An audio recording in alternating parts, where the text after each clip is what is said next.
Welcome to another live stream of the Hard Rock Show. I'm Andrew. Tim. Jeff. We're all here. We got Tim back for the first time in a while, and Jeff's going to join us from top to bottom tonight. So here we go. We got a loaded show to get through, as always. While the dog is losing his mind. So give me a moment to send a text to the family there. Someone has to get that dog. Come collect this dog. Yeah, or I might try and get him myself. Hey, Tim, just take over half a second while I go and wrangle this fuckwit.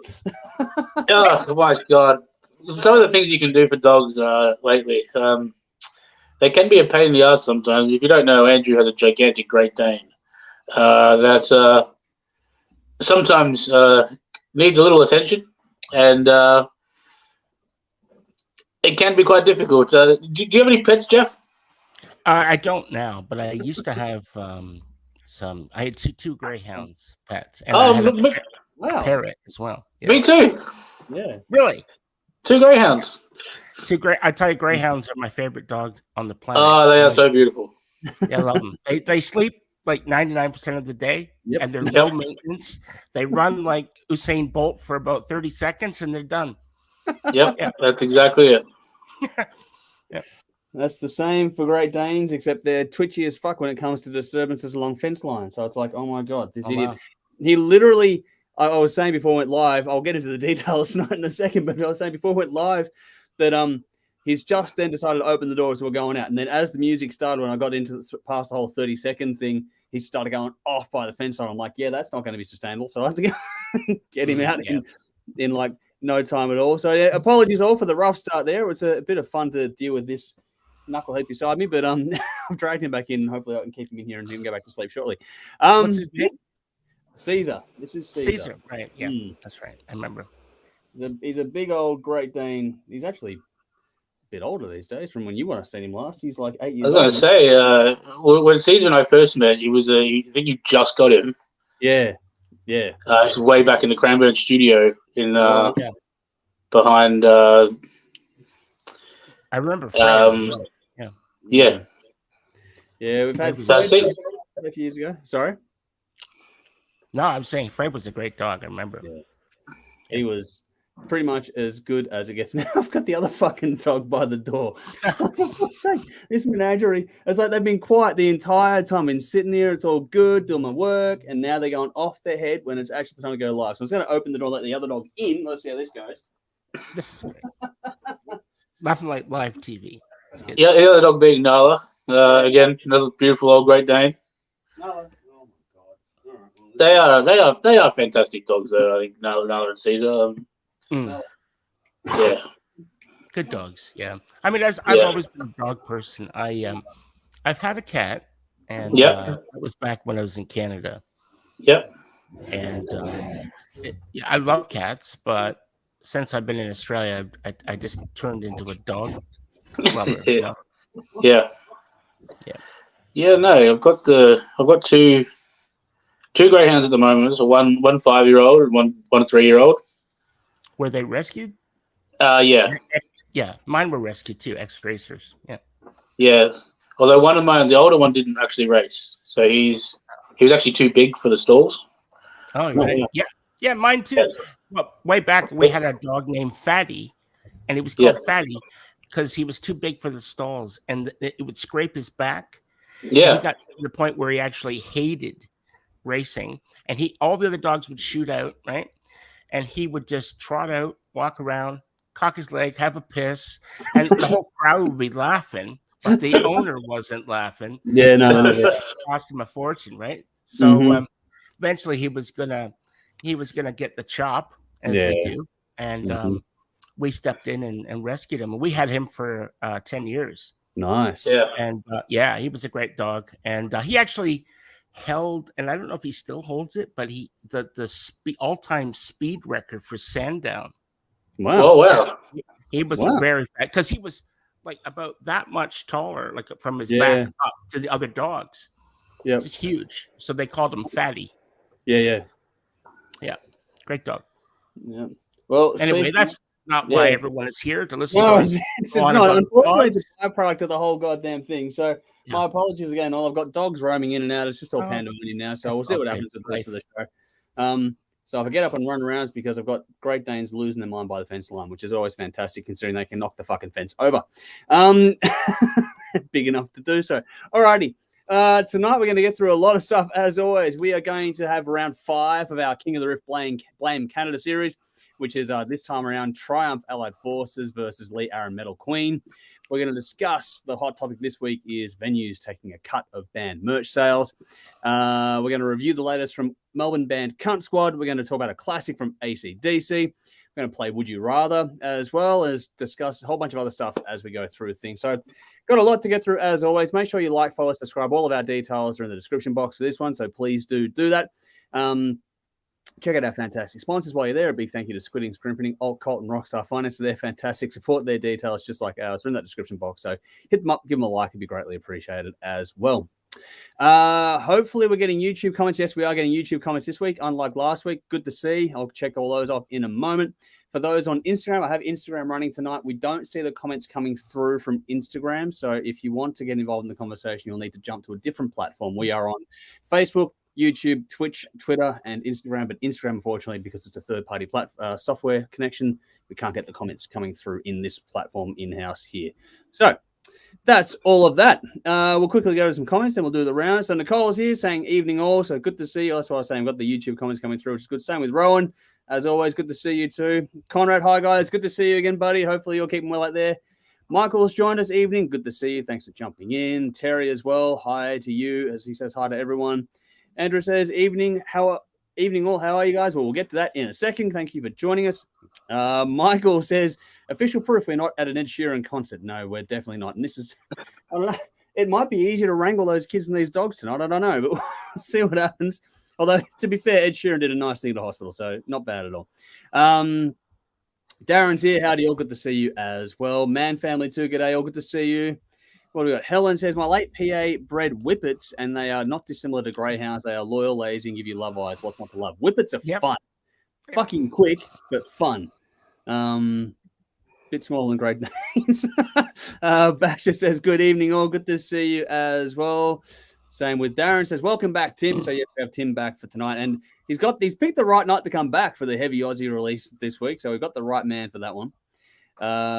Sally says, hello, boys. Good to see you as always, Sally. Same with Darren. Cheers, guys. Good to see you. Chris is here on YouTube saying hi, guys. Same with Philip. Good to see you over on Twitch overseas too. Thank you for joining in once again. He's going, God, good morning, geezers. Guy with 200 bells. That's you, Jeff. Well done there. Don't ask, Tim. Don't ask. It's a long story. Go back and watch the last stream, Tim. That's right. Michael says, hey, all. Good to see you as well, buddy. Hopefully you're keeping well. Same with Vinny. Evening, all. Can't pick it, but Dave is looking a bit different tonight. Yeah, Dave's got less hair all of a sudden. Yeah, no, it's the hair. I swear it's the hair. Anyway, let's do the rounds here quickly. How's everyone going? Tim, it's been a few weeks for you. How are you going? Yeah, I've been all right. I've just been working a lot, and I played a few gigs and done a lot of rehearsals, which I don't normally do. So it's been hectic, but it's been good. So I'm looking forward to back listening to new music, which is what I'm here for, and it's the fun part of doing this. So looking forward to getting into it. Nice. Well, it's good to have you back. And I'm fingers crossed you've got some good words to say about a certain local band. I think it'll be right up your alley a little bit later on. We'll see how we go. We'll save the spoilers, but fingers crossed. How about you, Jeff? How you going? Going really well, thanks. Usual shit. Work, sleep, work, sheep, just never ends, right? But This is my highlight of the week. I actually love it. This is what I look forward to all week. It gets me to Thursday, and then if I get to Thursday, I'm like, okay, I've only got one more day to go. Friday, it's easy. Yeah. Nice. So. Well, I'm glad we can help you get through the week. That's great. Yourself, Andrew. Yeah, good. Just busy. I mean, you guys know I've got a lot going on behind the scenes, which will become more public in due course. But things like organizing hard rubbish and things like that is a pain in the ass. We've got that done as well. That's a small thing, but everything else is good. Work is good. Home life is good. Everything's good. It's just hectic. This is a really hectic year for me this year. So, bit tired, but that's okay. I get to sleep in on Saturday, so that'll be all right. Just got to get through tonight and tomorrow, and then it's all good. Much like Jeff there. It's like get through Thursday. You know you got one day to go, and Friday is usually a bit easier, so it's okay after that. Yep. But yeah, everything's good. Actually, getting a lot more done behind the scenes than I expected at the moment too, which means I'm establishing a new rhythm, which is working well, which actually makes you feel really good when you start to sort of tick off some boxes too, which is fucking great. So that's a good news. Week. Yeah, that's good. So more to come on that front soon enough as well. What do we got here? Philo says, where's Pretty Boy? Okay, in answer to the question where Dave is tonight, Dave is actually unwell. He's been unwell off work and stuff even all week up until this point, so he hasn't had time to prepare for tonight, which is more than fair enough. He does a lot anyway, so he deserves a night off if he's not well. So, hey, Dave. Yeah, hopefully Dave and all the family are feeling much better now than they were earlier this week, so hopefully I'm pretty sure he's on the mend. He said so earlier today, but no, just not quite enough time to get better and then prep for tonight's workload, which is more than fair enough. Just that's all. Back again next week, I'm sure. Basher says, probably better the dogs running around outside than on the couch, hey? Well, they do that anyway, so take your pick. Thing is that when the dogs run around on the furniture, they tend to own the furniture. That's the thing about it. They make nice furniture. These are the reason you can't have good things. They make nice furniture, not nice furniture. Yeah. If you have dogs or children, nice furniture and pets don't go well together. No, not at all. Right. Oh, wow. Yeah, that's why everything in our house is like the rustic look. It's easy to cover up. Nice word, rustic. Go with that as a theory. What do we got here? Nicole says, me too, Jeff. Look forward to Thursday nights. Well, I'm glad you do it. I'm glad you come and join us every Thursday as well. It's good to get the regulars here. Helen says, is our man Canadian or American? I'm glad you actually asked the question, but Jeff, I'll let you take the answer. Not American. I have been called a frozen yank. Does that give you a clue? If you want to call me American, that's fine, but I'm not. I'm actually a Canadian. But yeah, you can call me a frozen yank. That'll work. Yeah, I got nothing against America. I just nice place to visit. Wouldn't want to live there. That's for me. Yeah, that's it. It is a thing though to not assume that someone is one or the other. It becomes a big problem. And we've got some American viewers, so no offense to anybody watching. I like I said, I've got a lot of American friends. I've actually got some family that lives in the United States. So, but I just grew up in Canada, and one day I just said, "Fuck it, I'm moving to Australia," and I did. There you go. And the rest, as to say, is history. Now it's here with us tonight, every Thursday night at the moment. What is going? Darren says, is that the band with the unfortunate name, Andrew? I'm not sure which way you look at it because I'm okay with that name, but other bands have other names which are interesting, like Fuck the Fitzroy Doom scene that as well. So there's all sorts of interesting band names out there when you start digging into it. Well, with the amulets on the U would be Alt-Cvlt. Well, yeah. That's how I would look at it. Yeah, that works. Philo says, best wishes to Dave. That's good. I'm wondering if he's tuning in, actually. Nicole says, get better, Dave and family. Nice. Philo says, patina or Canuck. I'm not sure what's going on there. Maybe Jeff can fill me in a bit more with that one. But Canuck, I don't know what the other one was, but yeah. Patina? I don't know. Patina is just another name for rust, isn't it? Like patina is like a rust that's kind of like not totally unwanted. Yeah, like you could have like a piece of furniture and once all the lacquer and everything's worn off, you'd say it has a nice patina. Yeah. So like symbols they talk about patina when you get like a nice darkening to it, you lose the finish of it. Yeah. There we go. Patina to your rustic is clarifying for me. So thank you for that. What do we got here? Where am I? Sorry, Darren says the real reason Dave's not here is because he's an Ed Sheeran. Now, if he is, I want video of that. That'd be fucking go viral. Go viral. That would be interesting. Nicole says you're a Maple Leaf, so there we go. Tough says, "G'day, Sport. Good to see you, Tough. Hopefully you've been keeping well out there." And Helen knows the guys from Fuck the Fitzroy Doom, saying they are lovely fellas. They are lovely, lovely blokes. Love talking to them. They're always good to chat to. Alrighty. Let's do some new music this week. Let's I don't know if you had time to check these out at all, Jeff. If you haven't, that's all good, but we'll see how we go. No, I haven't. No, that's cool. Well, Tim will wax lyrical about a song, and then I'll wax lyrical about a song, and then we'll move on to a few other things. I'm going to be happy to find out about them, yeah. Yeah, cool. All right, Tim, let's start off with you. In the comments, all the links, everything we're talking about tonight will have some sort of link in the description box. So if you miss it in the comments as it goes through, check it out in the description box. But in the comments now, I'm putting Traitors with their latest single, The Maze. It's a new single. I'm not sure if there's another EP. Maybe Tim knows more about it than I do, but fingers crossed there's more. And I've got to say, Tim, credit to you because I'm glad you picked this one up because it's a band that this single I wanted to cover off for the last few weeks since it came out as well. So I'm glad you picked this one this week. But your thoughts on it? Yeah, so this is a band that first came across. A friend of ours showed us their new single, and we were just blown away by it. The new EP back in the day when it was new. Yeah, and we're all blown away by it. We I already hooked up with them a few times and played a few shows together. Tremendous live band, tremendous group of dudes, and just more fun to be around. And they've since got a new bass player who's slotted right in, and they're back recording new material. And it feels like, again, it's still Sun Traitors, but again, we use the term natural growth, and I think they've learned how to expand on their sound and write within those boundaries, but at the same time explore the space around it.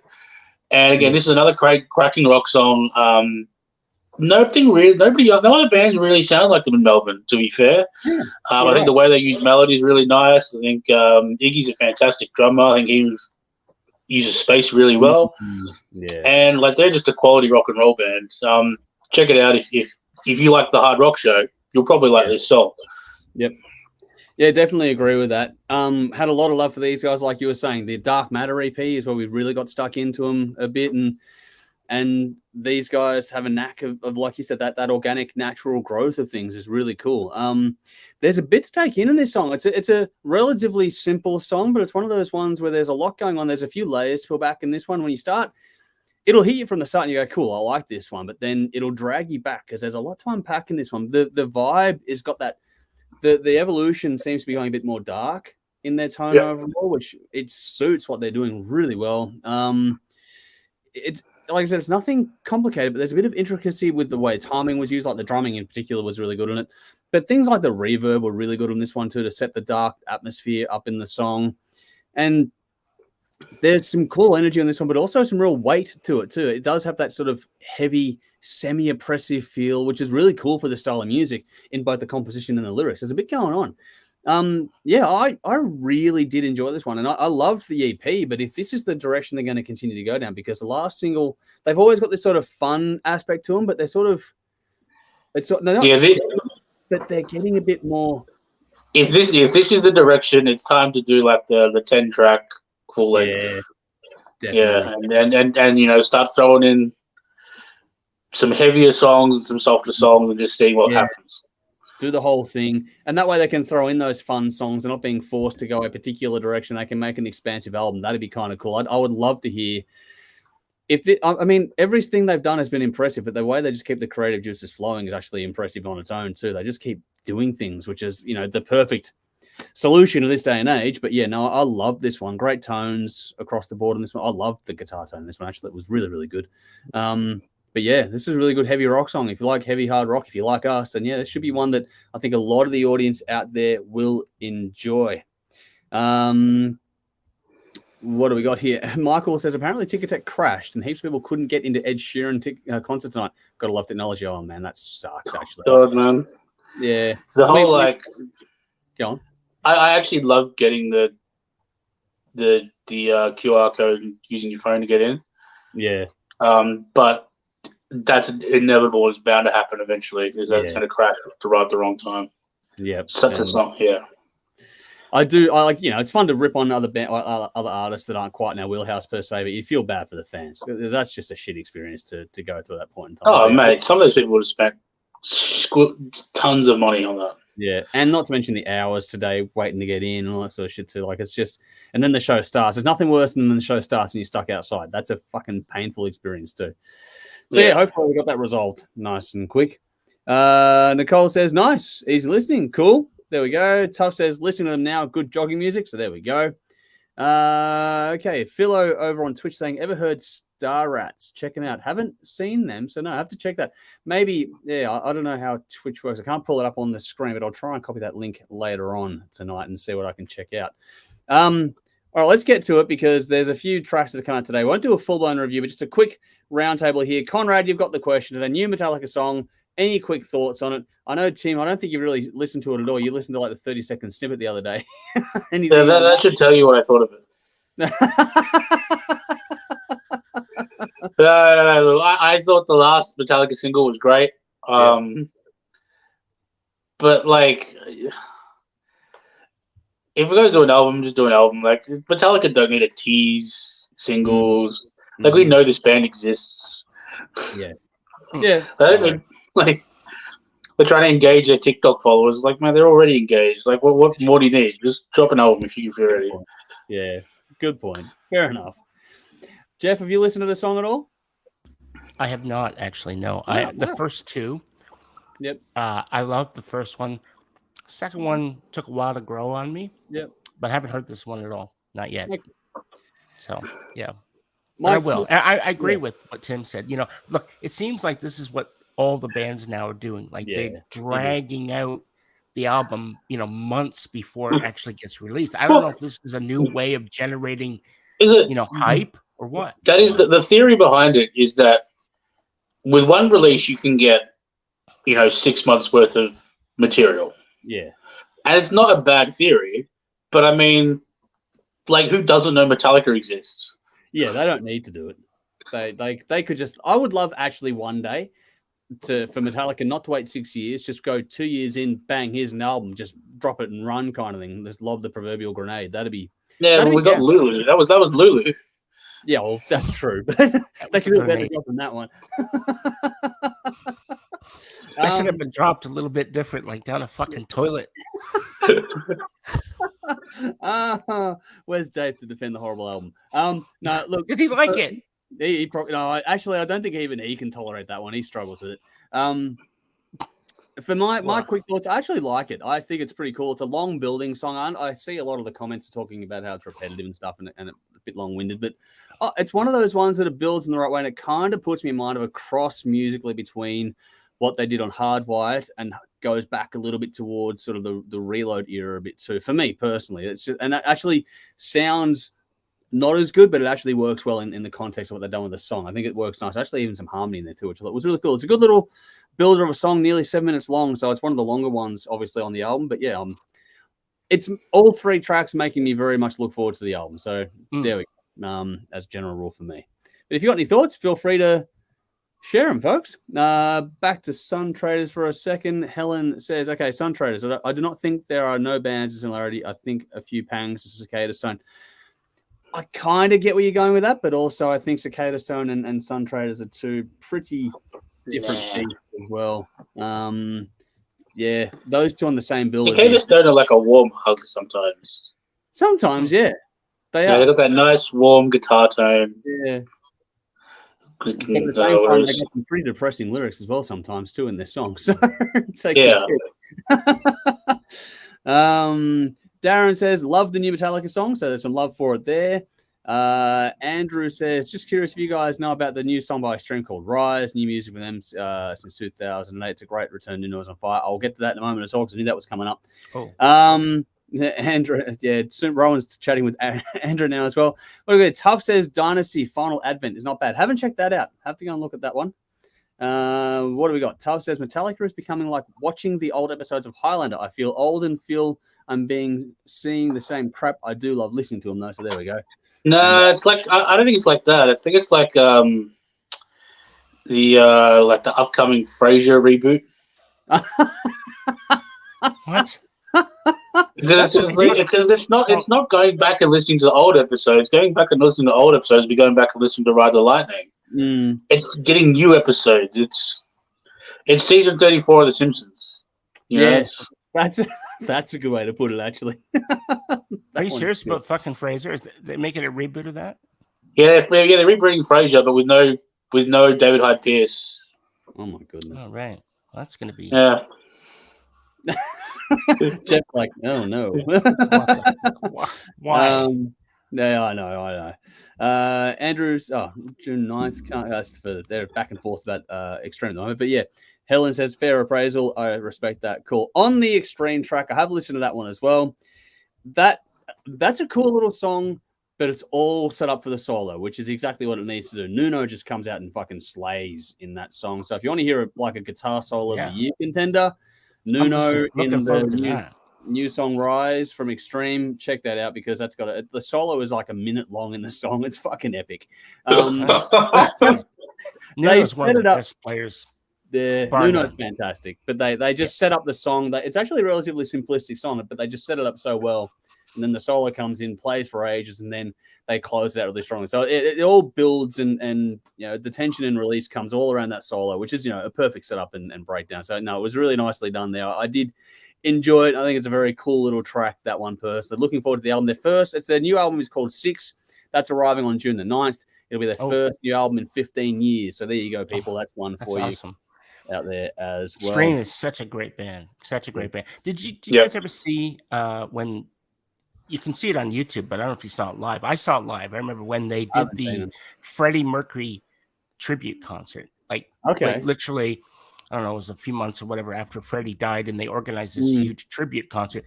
They did this like 20-minute like medley thing where they would play a whole bunch of Queen songs. Yeah. It was like goosebumps, man. It was so fucking well done. Cool. Yeah. If you haven't seen it, you got to watch it. It's on. I have to look it up. Find me a link and send it through. I'll send it. I'll send it through. Yeah. Beautiful. Happily check that out. There's so much to check out. It's fucking awesome. What do we got? Tuff says that's a great way to say it when it came to describing it. Philo says I love Nuno. I'll check that out. Helen says heard that track today. It's new territory. Cool. Very nice. All right. So for my pick of the week this week, I'll be the only one talking about this one. It's a little band that we love here called Shadowqueen, and I'm putting a link in the comments now to an old. It's not they got a brand new single called Someday, which is out I think a week ago or something now. But this I'm going back to the one from late last year called Call My Name because I loved it when it came out and I wanted to talk about it. We didn't get around to doing it at the time from memory. If I'm wrong, then correct me, people. But this song is a band, another one like Traitors, but probably even longer. We've actually had a whole lot of love for them. Every time they've released anything, it's been fantastic. They've got a great album out there if you can get a hold of it. Actually, a couple of them, which are just fantastic. And everything they've done, it just sort of goes from strength to strength. And this song here for me just sort of sums up what I love about this band. I'm not sure if there's an album because I got 2 singles out now, so I'm hoping there's more in the works. Fingers crossed on that one. But if you want to talk about groove and melody, this song has that in spades. Robbie on the vocals, her tone is fucking phenomenal. I absolutely love it to bits. And her little vocal trill in the little at the end of the little verse lines kind of thing is so fucking cool. It's just a little touch that just shows how much depth went into the attention and the songwriting and things like that. It's just a little thing, but it just suits the song so well. And just if you've talked to her or seen her live, there's always this little smirk she has, which is cool. And that you can imagine that little smirk coming through with that little trill there. It's just one of those things. Great riff. The drumming has a bit to do with this song too. The way it plays around with the beat is really nice and helps the song sort of come to life even more, which is fantastic. For a 3-piece, they've always had a big sound. They do things really well. I like how they use the space, generally speaking, in the composition, but this song is really good in that front. Good solo in this one as well. Not a Nuno Betancourt solo, but it's still a very good solo. And the mid-song rhythm and vocal, there's a section of the song where it just sort of changes up and it becomes just basically drums and vocals for a bit there. And that's a really good way to switch things up and helps the song stand out a bit more too, which is cool. Great hook in the chorus. It's really catchy. It's infectious in all the right ways, this one. And I really hope there's more to come. This is such a fun rock song. And that's what it is with these guys. They've got some sass and some darker stuff, but this is one of their fun tracks. So I really like this one. Fingers crossed there's a lot more to come sooner rather than later from Shadowqueen because, I've got a lot of love for them and have had for quite some time.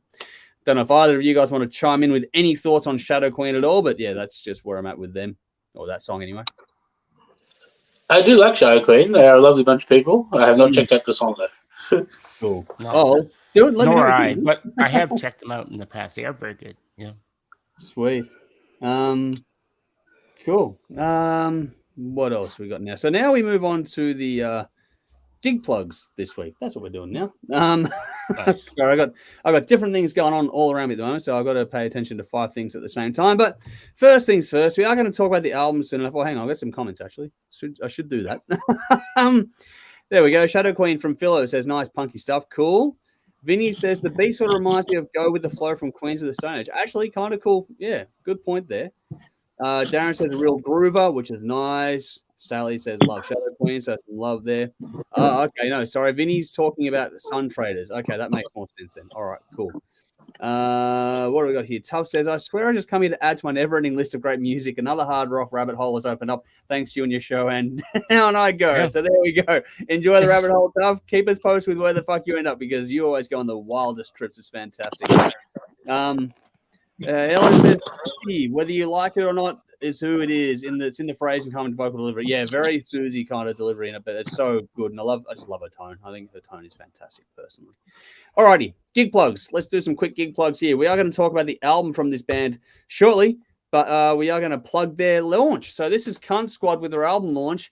So here's the description. Melbourne crust metal / death punk band Küntsquäd are launching their debut album at the Tote Hotel on Friday, March the 10th, with special guests Hoof, Eon's Abyss, and Lil Chill, or Little Cheese. Sorry. The self-titled album will be available digitally, which is already out now.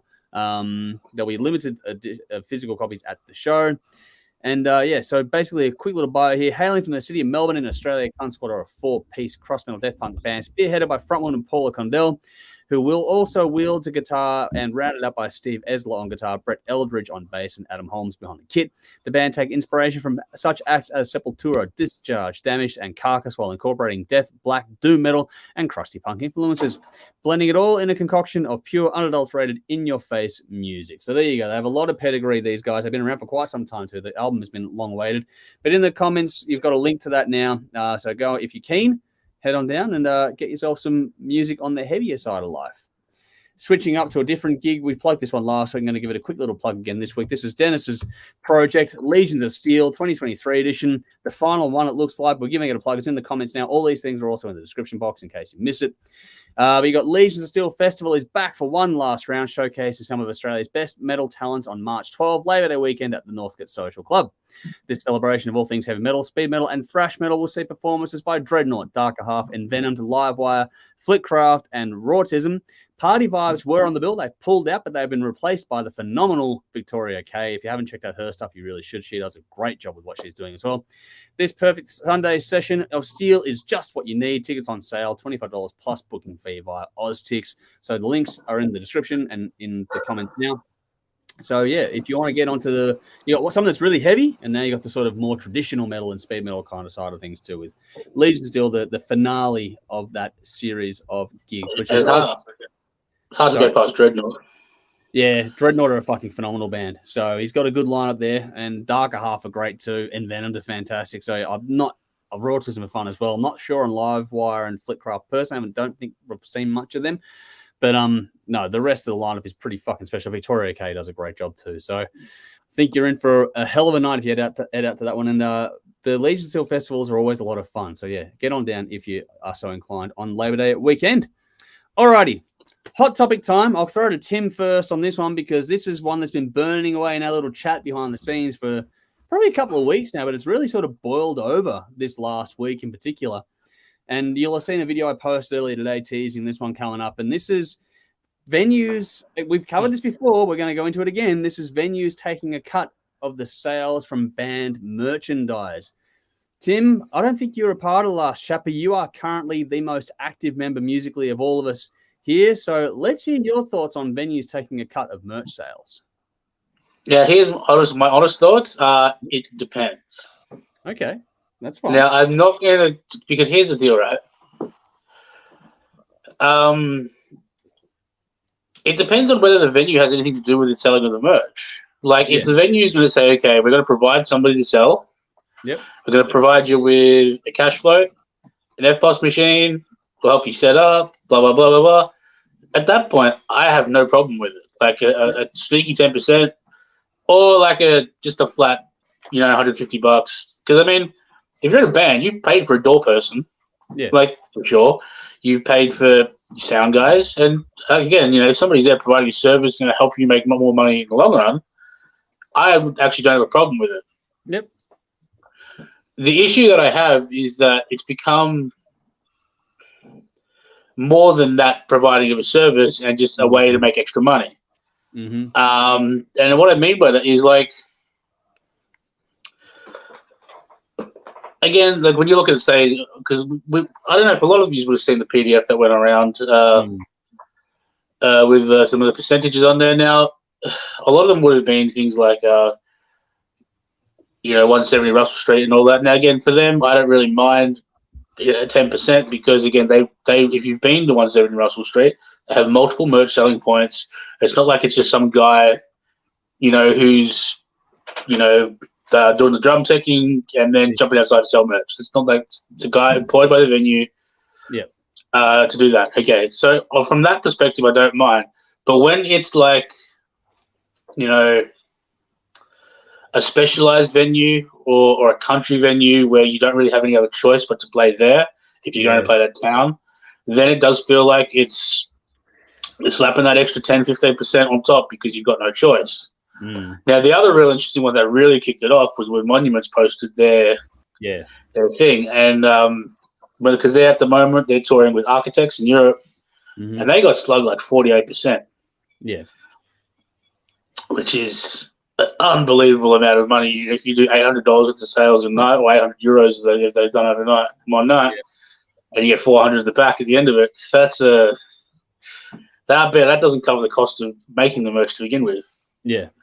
Yep. The reason I feel like it's worse in Europe than it is everywhere else is because I was thinking about it. If you're in a band, like when Orange played their album launch, one of the things that really helped us was because Brendan runs his own business, he was able to bring an ATM machine. Yeah. Yeah. Whereas if you're touring Europe, so in my mind, I'm thinking, well, why don't you bring an ATM machine? But if you're touring Europe has a small countries, relatively a lot of small countries, compared to Australia and Canada, physically, and you're traveling in between these smaller countries to different venues, you're going to have different banking systems and different banking rules within those countries. So you can't just have one ATM or one FPOS machine and bring it with you the whole way around. You're going to need to use the local or whatever the venue provides. Yeah. And on top of that, as bands, like we can't, the days of rolling up in a truck and just plugging in wherever are over. Like you can't do that anymore. You kind of need the venue. So that's where I feel like it's the venue. Just it's running a racket at this point. Yeah. What the solution is, I have no idea. Tricky. Danny from Ablaze actually posted a really good one. And I'll give him the credit for it because it's a great one. And it was it's something to do like, you buy it online. You get a QR code sent to you, so you go to the venue, scan your QR code, and go, here's your T-shirt. Yep. That's the best one I've seen so far because it cuts out the venue as the middleman. Yep. But I mean, outside of that, I know Mayhem, who were recently in Australia, they posted a picture where they were in Europe, and I cannot remember where they were. I should have gone back and looked, but they were literally just selling it outside of the van, from the van outside the venue, and doing cash only because whatever percentage they were offered must have been astronomical. Yeah. Where they've gone, we'll just do that. Yeah. So again, what the solution is long term for everybody, I don't know. But yeah, when you're seeing people getting slugged, close to 50%, that's it rich. At that point, it's not sustainable to be in a band at all. Especially at the moment, it's really hard. Yeah. No, well, cheers for sharing that. I wanted to get your perspective because it's a hot button thing at the moment. But yeah, you're the one that's most actively playing in bands right now. So I figured you'd be the good one to ask. But what about you, Jeff? From your perspective, what are your thoughts on all this? Well, I think that first of all, bands aren't making a fortune, no. They're just not, and they're playing to get exposure. They're not really playing to sell merch. The merch that they sell is just, icing on the cake. It gives them a little bit of money for the punchers that are showing up. Now, keep in mind, those punchers, if you go to a gig, there's a constant queue to the bar. The bar is making money. And my big worry is that if people find a way around it, the bar will just find a new way of gouging the band. Something that they can't get around. And so they'll still get their money because they've had a taste. It's like shark feeding the fucking water, you know? Yep. And so they'll find a way. I do like that QR code thing. That's a really interesting idea. I was going to say, you know, if bands can do it online, that's the way they need to do it. Yeah. But you mentioned Europe, Tim. You have heard of the fucking euro, haven't you? They all share the same fucking currency, you know, so you could do it. That's the thing. How many people carry cash though? Yeah, I know. Tricky. But you know, here in Australia, like all of our big cities are on the coast, right? So we don't have really no, you know, the smaller places that bands tour and stuff. But you know, I think that when it comes to, you know, venues charging bands and ripping them off like that, 48%? That's fucking robbery. That's like, you know, and what choice do the bands have? Because I know kind of why you're not wanting to rock the boat too much, Tim, because you're still in that thing. And if you start pissing off the venues, they might say, I remember you saying some shit. And you don't want to rock the boat too much. I get it. But, you know, I used to be a touring musician years ago. I don't do it anymore. I'm fucking can't be fucked. I just can't. I'm not good enough anymore either. You know, but I've been playing guitar since 1979. Does that tell you how old I am? Okay, so I'm not fucking 80, but I'm getting there.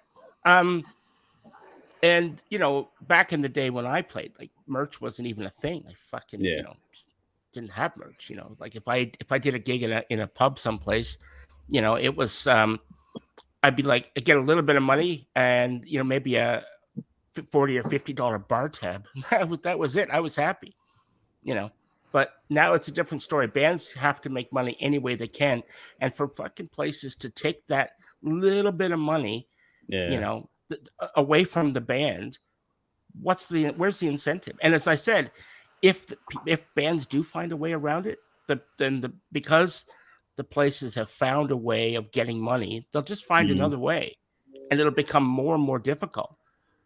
And the places will be like, well, okay, fuck off then. Don't play here. And what choice do you have? So that's my take on it. I don't see a happy solution anywhere. No, because the bands, sorry, the bands need the venues more than the venues need the bands. Yeah, correct. And the trouble is the monopoly, the ownership monopoly makes it even harder to get around as well. That's the issue, is that, and so where we only have so many cards to play. You know? The trouble is, it's like as media becomes more fractured,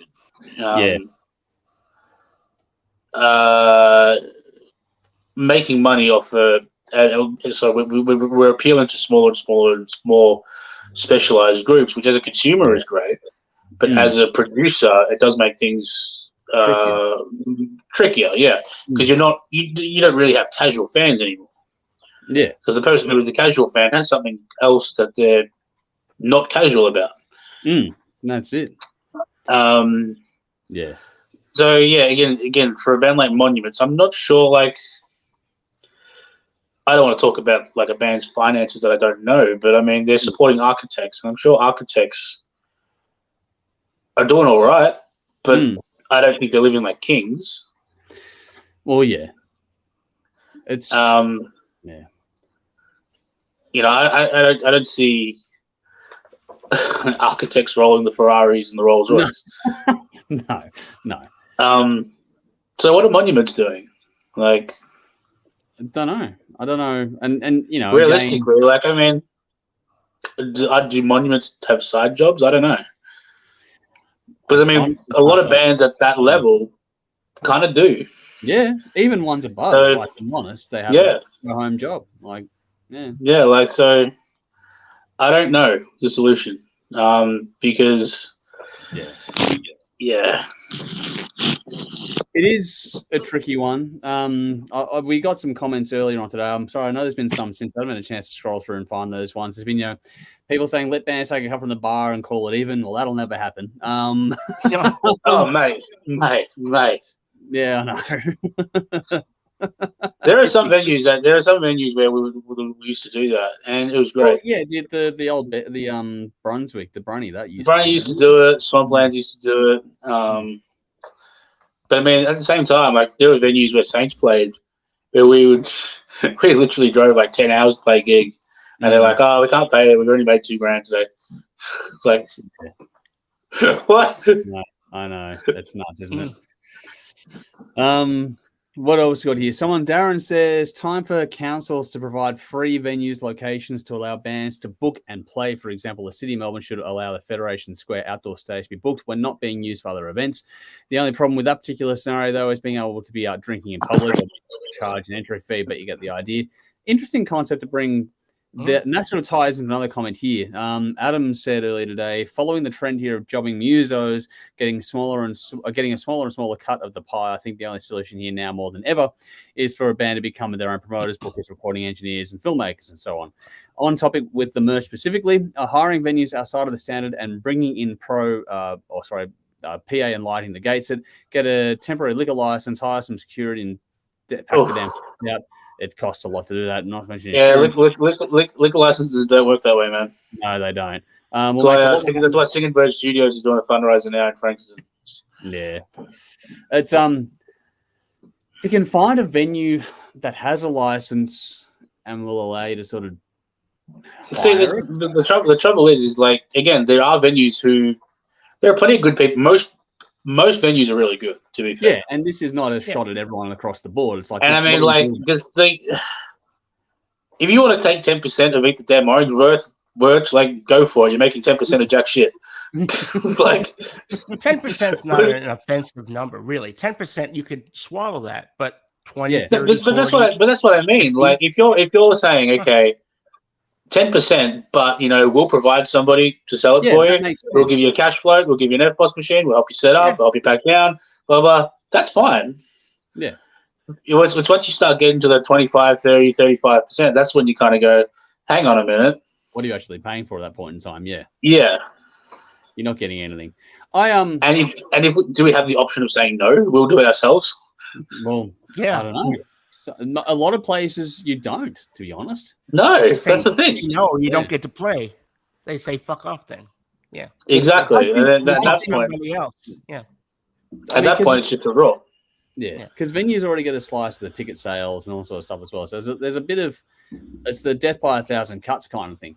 And this just feels, it's just very topical at the moment. I think this wouldn't be as big of a hot button if it wasn't for, one, the economic times we're in, but two, also how much the arts in general, doesn't matter, just our music, but just the arts, suffered through COVID and got sweet fuck all support. Long story short, so now they're trying to get back out and do their thing, and then they're just getting hit with other things. Everybody got through COVID by listening to music and watching Netflix.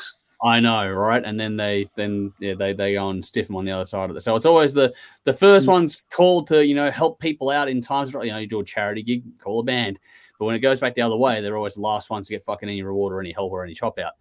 And that's where this is also becoming that societal shift on it all. I think, like the 10% argument for providing the service, that I have no fundamental problem with. I think that's fine. But when it starts getting above that, though, and I mean, even to the point where it's 15, 20%, I don't like that, because it starts to become a bit more of a, well, what are we actually getting out of this kind of process? And it's that whole thing where, for me, the only way you get around this one, you're hiring a venue. Okay, cool. That works. You can do that sort of stuff. It's worked in a lot of underground scenes overseas, in particular, more so than Australia, but it has worked here as well. You can hire halls and do some things. But then around that, the QR code. I mean, it is so easy. I've even gotten emails that I could put a QR code on the screen of this thing now for people to donate money to the show. I can actually do that. And so, you can generate a QR code relatively simplistically these days. So the idea of, as part of your tickets purchase, when you do that, when you go to the checkout, you can have the option of adding a T-shirt to pick up at the venue. I think that's a great idea, a better way to do things at the moment. I know that we don't have a lot of choice in the matter, but the venues probably find another way to sting the band in some way, shape, or form. But at the same time, I think the venues need to realize that they can say what they like, but it is still a symbiotic thing. And if enough noise is made, then a lot of bigger artists will eventually go, well, hang on, this is a bit fucked up. And I mean, they've got more bargaining power, of course, sure, but, fingers crossed it would all sort of filter down the line. That's the thing, that this feels like people aren't working together. Does that make sense? Like venues, promoters, and bands, no one's coming together. It feels like there were some large venue owners who owned a fair few venue owners who were like, well, we had to close down because of COVID and took it personally. And it's like, now's our chance to make our money back without realizing that, literally everybody's in the same position. Exactly. Yeah. This is like the one who sort of like is just sort of reaching in first to grab everything as opposed to, Yeah, this is the music version of Qantas. Yeah, well, that's true, actually. Good way to put it, Tim. Very good way to put it. And if they don't watch out, it'll be like fucking Ansett. Look, what a business. Yeah. Oh, my God. Well, that crash was fucking spectacular. But yeah, no, look, it's tricky. I think, the only way around it now is because you can do your own QR code thing. Do that. I think make it more of the point of purchase. It'll be easier to do that sort of stuff. Investigate. There is a lot more work now for bands in general because you got to do things like your video, your audio, all that sort of stuff too. But in this day and age, it's also easier to learn that kind of stuff if you are so inclined to do so. So, no, look, man, it's well worth doing, honestly. Yeah, I agree. Yeah. It's well worth doing. Everything we do here is self-taught, so it can all be done. But you just got to, it is worth it in the end if you want. It's just anything you can do to save your costs is smart, just long-term thinking about it. So I think, the QR code thing, because it is so readily accessible these days, is a very smart idea and is a good way in the short term until we find the next problem, so to speak. So big shout out to Danny for that idea. That's a great idea. Good idea. Danny from Blaze, good thinking there. So, and that's the idea behind this wasn't to sort of sit here and rip on everyone. I know it's easy to do that, but it's also how do we find a fucking solution to this? Because that's the trickiest part about it all. And I think, for now, it'll be a short-term thing because it will come back around in some other way. But the QR code, I think that's the best way around for now. Look, the long-term solution is a societal shift. Because, we can say, oh, well, musicians aren't getting their cut of the pie, which they're not. But, nobody is. No, well, that's the thing. Like, literally nobody is. But what if people would... Let's go ahead, Tim. So we've got to shift our thinking that way. Yeah. But until that happens, is where the question is asked, because it's not going to... The change is not going to happen from the music business. Like, it may happen through arts and television and music being produced, but it's not going to happen from the business end of it. No. It's going to happen from, greater society as a whole. So until then. Well, I was going to say, I wonder if people would accept if there was some sort of regulatory authority that basically stepped in and said, you cannot charge more than this percentage. We have those sorts of things in every other aspect of society. Yeah. Why not this? There is a musicians union, but I don't know how unified they all are, if that makes sense. Now, if anyone is a part of it and wants to correct me on that, I'm happy to hear it. I actually thought about what would it like to put one together. Yeah. And you just think about the numbers and the nuts and bolts, because it'd be such an unbelievable task. Yeah, logistics of that would be a nightmare. But it can be done. It's been done in other fields. In fact, it's been done right across the board. The Screen Actors Guild. Yeah, that's right. Yeah, it can be done. It can be done. It's a lot of work, and it's not like some one person could just do that. This would require a lot of people joining forces. And trying to make it happen. But the thing is, maybe that's what's required. Maybe, and if venues and other things keep pushing, then maybe that's what will happen eventually anyway.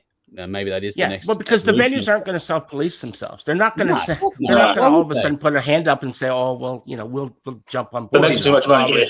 Exactly. The venue down the street is making a killing, so they're not. Yeah. Maybe someone needs to come in and say, "Well," and look, I was in radio, so I know what it's like. That every hour I had to play a certain amount of Australian content, and if I didn't, I got my ass kicked. Yeah. So that's like legal. You have to do it. So if there's something that can basically come in and say you can only charge this amount, the regulatory form makes sense. That's right. And if you step over this line, the band can complain and they can apply, and the venue could get a fine. They won't do it again. In these days, if that can happen, that's a good idea. That's the next solution, honestly. Yeah. That's probably the best long-term solution, to be honest. I think QR codes for now, but then the best long-term solution is a regulatory body. That I know people don't like that sort of term these days, but no one likes it. But it makes the most sense. It's the most practical. See, because you paint everybody into a corner, now you have no choice. Yeah, So well, that's the thing. when the artist says, well, fuck this, we're going to go to the blah, blah, blah, and we're going to report you cunts. Yeah. You know, that'll work. Well, we'll see what happens. Let's see what comments we got on this one. What do we got here? Conrad says, I remember seeing Corrosion of Conformity a few years ago in London, and the venue were taking 30% from merch sales. The band was so pissed off by this, they set up a merch stall in the pub across and down the road a little bit, where all the punters were for pre-concert drinks. The pub allowed them to sell their merch in the pub for no commission percentage of the taking. So there you go. That'll be the thing too. Imagine another venue decides you can come and sell your stuff here, just bring all your people down and have a drink. That'd be interesting. That'd be that would be interesting. Move the crowd. Okay, Tough says Legions of Steel is my spirit animal. Holy Testicle Tuesday. That is a medal. I got a new playlist when I play some old school Doom. Nice. Helen said this. You know what? If there's anywhere where selling your merch at a pub next door would work, yeah, it's Melbourne. That's true. If you could bring, there's a lot of pubs in Melbourne. Yeah, and that'd certainly put the wind up, and wouldn't it? If you move your entire crowd across to a different venue that doesn't charge you, well, that would be a different way to do it as well. Especially with how many open drinking areas there are too. That could actually be done. Yeah. Pretty comfortably. That's an interesting concept. That is an interesting concept. Helen said earlier on mooching on merch, most venue managers, owners are in the business of making money, and that's fair enough. Well, that's capitalism. However, most musicians are in the game for artistic purposes and do not expect to be an advantageous add-on to a venue, which makes shitloads over the bar. It's surreptitiously like taking bands for $1 hike. It is a bit like that, unfortunately. This is where getting a bit savvy on the business side of things, as much as it's a painful thing, bands don't want to do it. It is one of those things that you have to. You absolutely have to. Philo says maybe Jeff should have a little bell to chime in on, but I'm stoned, so what do I know? Yeah, 48% sounds like robbery. And then does the same people own all the venues out there like a cartel? Not quite, but there is a semi-monopoly out here. There's only a handful of owners out here, which is a bit painful, to be honest. So that'd be another regulatory form as well, much like we used to have with the media laws. You can only own X, Y, Z, not... anyway, interesting. Yeah. In that case, that's bad. That's true. McCall said that went out with the Sarah Sands. I'm not sure what's going here. Connor said the tote just went up for sale. It did just happen, so we'll see what happens with that one over the next few months. Tim and I had a little interesting back and forth about that one this morning, but anyway, we'll leave that one behind the scenes. Man Family said, could merch be sold online when you buy your tickets? That's the QR code idea we had before, which would be cool. Yeah. Philo says the end we pay to play, which is kind of already here too, by the way. Vinny says, as an aside, what gets up my nose is the ultimate form of exposure being TV doesn't lend to talented bands, only solo artists. How fantastic would it be for a televised battle of the bands, or better yet, shows like Recovery or Channel V back in the day? There's a massive gap there. You can tune into us, but that doesn't quite have the same reach as those big programs. Unfortunately, we would like it to be. So if you want to help us, then watch those shows at 10:30 p.m. Saturday nights on Channel 39 in Melbourne and 10:30 p.m. Thursday nights on Channel 44 in Adelaide. That's us. What do we got? There's a flip side to that as well, is that that's just as cutthroat, man. Yeah, it is. TV is hard. You know, if you're playing local content and it's not drawing viewers, that local content's out. Yeah, and we've been fortunate to be in the situation we've been in for the years we've been able to do it for. So we've been lucky. We're one of a lot of people have come and gone over the years, and we've been doing it. So you do see how vicious and how hard it is for it to be sort of continued on with. Tough says, just have a COVID section, a recovering from COVID section, a section for face masks, whereas non-COVID section, there's an idea to do it for the science. I'm not sure where that came from, but okay. Vinny says, this regulatory body could be called Küntsquäd CIS. There we go. Helen says, I'm going to quote the Kinks, where have the good times gone? That's a good point. It is a tough one. It's a challenging one. We're going to get to some fun in a second. But before we do that, there was one here. Helen also said, a teaser. Alt-Cvlt Third Eye have recorded the most brilliant track in my possession. Breathtakingly brilliant. Technically tracks I've heard are next bloody level. Okay, cool. Looking forward to that. Make sure you send it through when that is out and available for everyone. The COVID chat's going off now. Philo said it's a giant hoax. Well, who knows anymore. All right. Let's get back to the music. Let's have some fun with a little game of Would You Rather. And this is a fun one, Tim. This is a fun one. Let's see. I'm not sure if Jeff's up to speed on this one. We'll intro it and we'll see what happens with this. But the Would You Rather this is a game we play where you get two scenarios and you get to have to choose which one you prefer to have be the outcome. This is all hypothetical. It's just a bit of fun. Don't get caught up in the whole fucking weeds of it all. It's just for stupid fun. That's what we do. Oh, we're getting caught up in the weeds with this one. Oh, I know we are, but we're going to get a lot of shit for this one. I'm sure of it. But anyway, come for us, haters. Have some fun with it. This is the Would You Rather is, would you rather Max Cavalera become the new frontman for Fear Factory or Burton C. Bell take over vocals in Sepultura? That is the question for today. Would you rather Max Cavalera take over Fear Factory vocals or Burton Bell take over vocals for Sepultura? Tim, how'd you go? Let's get one thing straight, right? Here we go. Sepultura post Max Cavalera is fucking awesome. Okay. Right, that's number one. Number one, just straight off the bat. What's the dude's name? I just forgot. The current drummer. But he's better than Igor ever was. Like, million times better. Million times better. Andreas Kisser is the man. There we go. That's not saying I don't like Max Cavalera's Sepultura. They're great too. Having said that, I always felt like Roots was just Soulfly's debut album. And I feel like a lot of Soulfly is just the same over and over again. Nail Bomb, yeah. Killer Be Killed's fucking awesome. But I mean, look at the rest of the band around it. I know. Yeah. Mastodon is a big part of that. Greg Preciado is great, man. And Dave Ellich is great. And whereas with Fear Factory, all right. Now, Fear Factory, Dino left Fear Factory for an album. It sucked.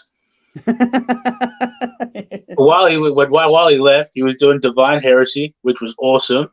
He was doing Asesino, which was awesome. And then he rejoined Fear Factory, and people were like, oh, I don't know if this album's going to be any good. Was the album any good? It was pretty good. Dino is Fear Factory. Dino is one of the greatest songwriters in heavy metal. Now, there we go. He's very good. Having said that, I don't think Max Cavalera should be singing for Fear Factory. Fair enough. I'd rather see Burton Bell sing for Sepultura because Burton's a great singer. Yep. Fear Factory are one of my favorite bands growing up. Seen them live once. I thought they were great. And he's a good singer. He's still a good singer. He's not the most expansive singer, but he knows his limits. He sings well within his limits, and he does his thing. So, in a world where we could see both Burton and Dino and Max do their own things separately would be fantastic. So I would much rather see Burton sing for Sepultura. Okay. There we go. All right. That give you enough time to think, Jeff? Yeah, I absolutely. I agree with Tim 100%. I think that Burton, I've seen Fear Factory as well. They opened for Ozzy in '95. Him in Sepultura, I could handle that. That's fine because was never a massive Sepultura fan. They were good, but there was just something about them that kept me from wanting to go back and listen over and over and over again.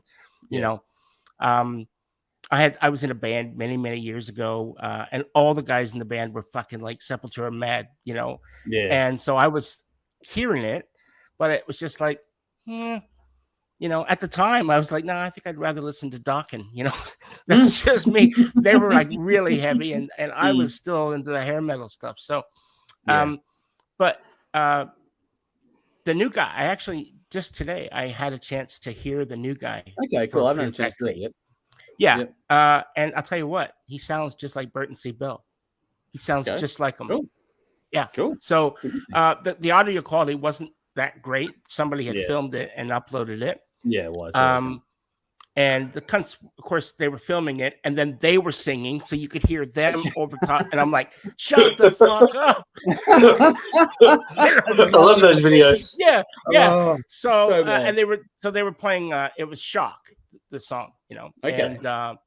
And what I did hear, I was like, "Wow, this guy's got it!" Like fucking wow. So that's awesome. Yeah, it's great. So keep him where he is. Burton, take over Sepultura if you want. That's fine. I would probably listen to Sepultura more if they had Burton C. Bell playing, singing for them. Just because, like I said, there was something. Maybe it was the vocals. I'm not sure. Musically, they're brilliant.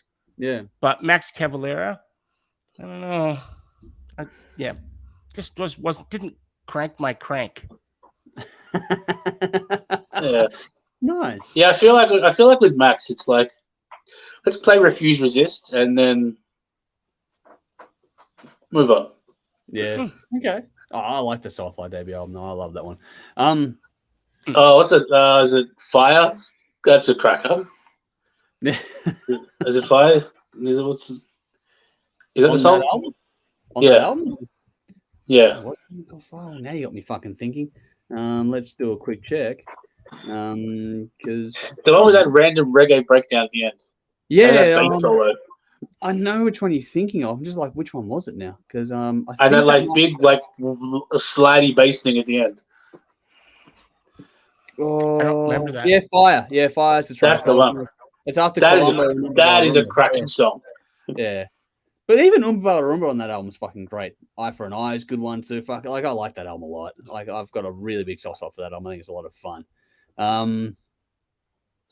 So yeah, a lot of fun. Look, it is.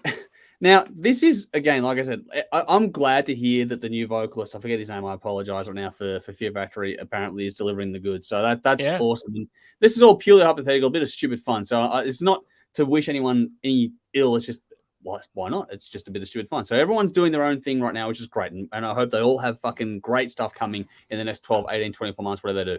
But this is a whole melting of that kind of trouble meets digital kind of different worlds of the metal kind of thing, which is a cool little crossover point. And, you know, I think they've toured together as well, which makes it a bit more interesting in that contrast, or at least around the same time. I think Cavalera, just with his pure aggression, would certainly bring a bit more heat to Fear Factory. I know that that's already there, but it's just that he's got different projects out there. I would pay to see Max Cavalera sing Dark Bodies. I see. I think you're trading off clean singing for more aggression, basically, and it'd be non-stop aggression with, and the part of the charm, or the part of the charm for Fear Factory for me is that it's that cross. It's the cross between the clean and the aggressive vocal. So I think you're sacrificing a fair bit of that if you get Max Cavalera to jump into Fear Factory. But you do get the extra guitar when you bring that into the play as well. So that is a thing. I know it wasn't really a point on this one, but it's just something that's there. Which is, it'd be interesting to hear him and Dino playing off of. I was going to say, can Max keep up? I don't. I said it'd be interesting to see it happen. You want to see something happen on pay-per-view, that'd be it. But that sort of, but also bringing Max's sort of tribal influence into a band like Fear Factory, it'd be interesting to see what it'd come out like. It'd be interesting to see what it'd come out like. Just stuff to think about. But then you get adding Bell to Sepultura, for example. I think that if they played a little bit more with the space that is allowed for him in bands like Fear Factory and that, then I think if you add a little more of that to Sepultura, you could really sort of change the game a bit for him.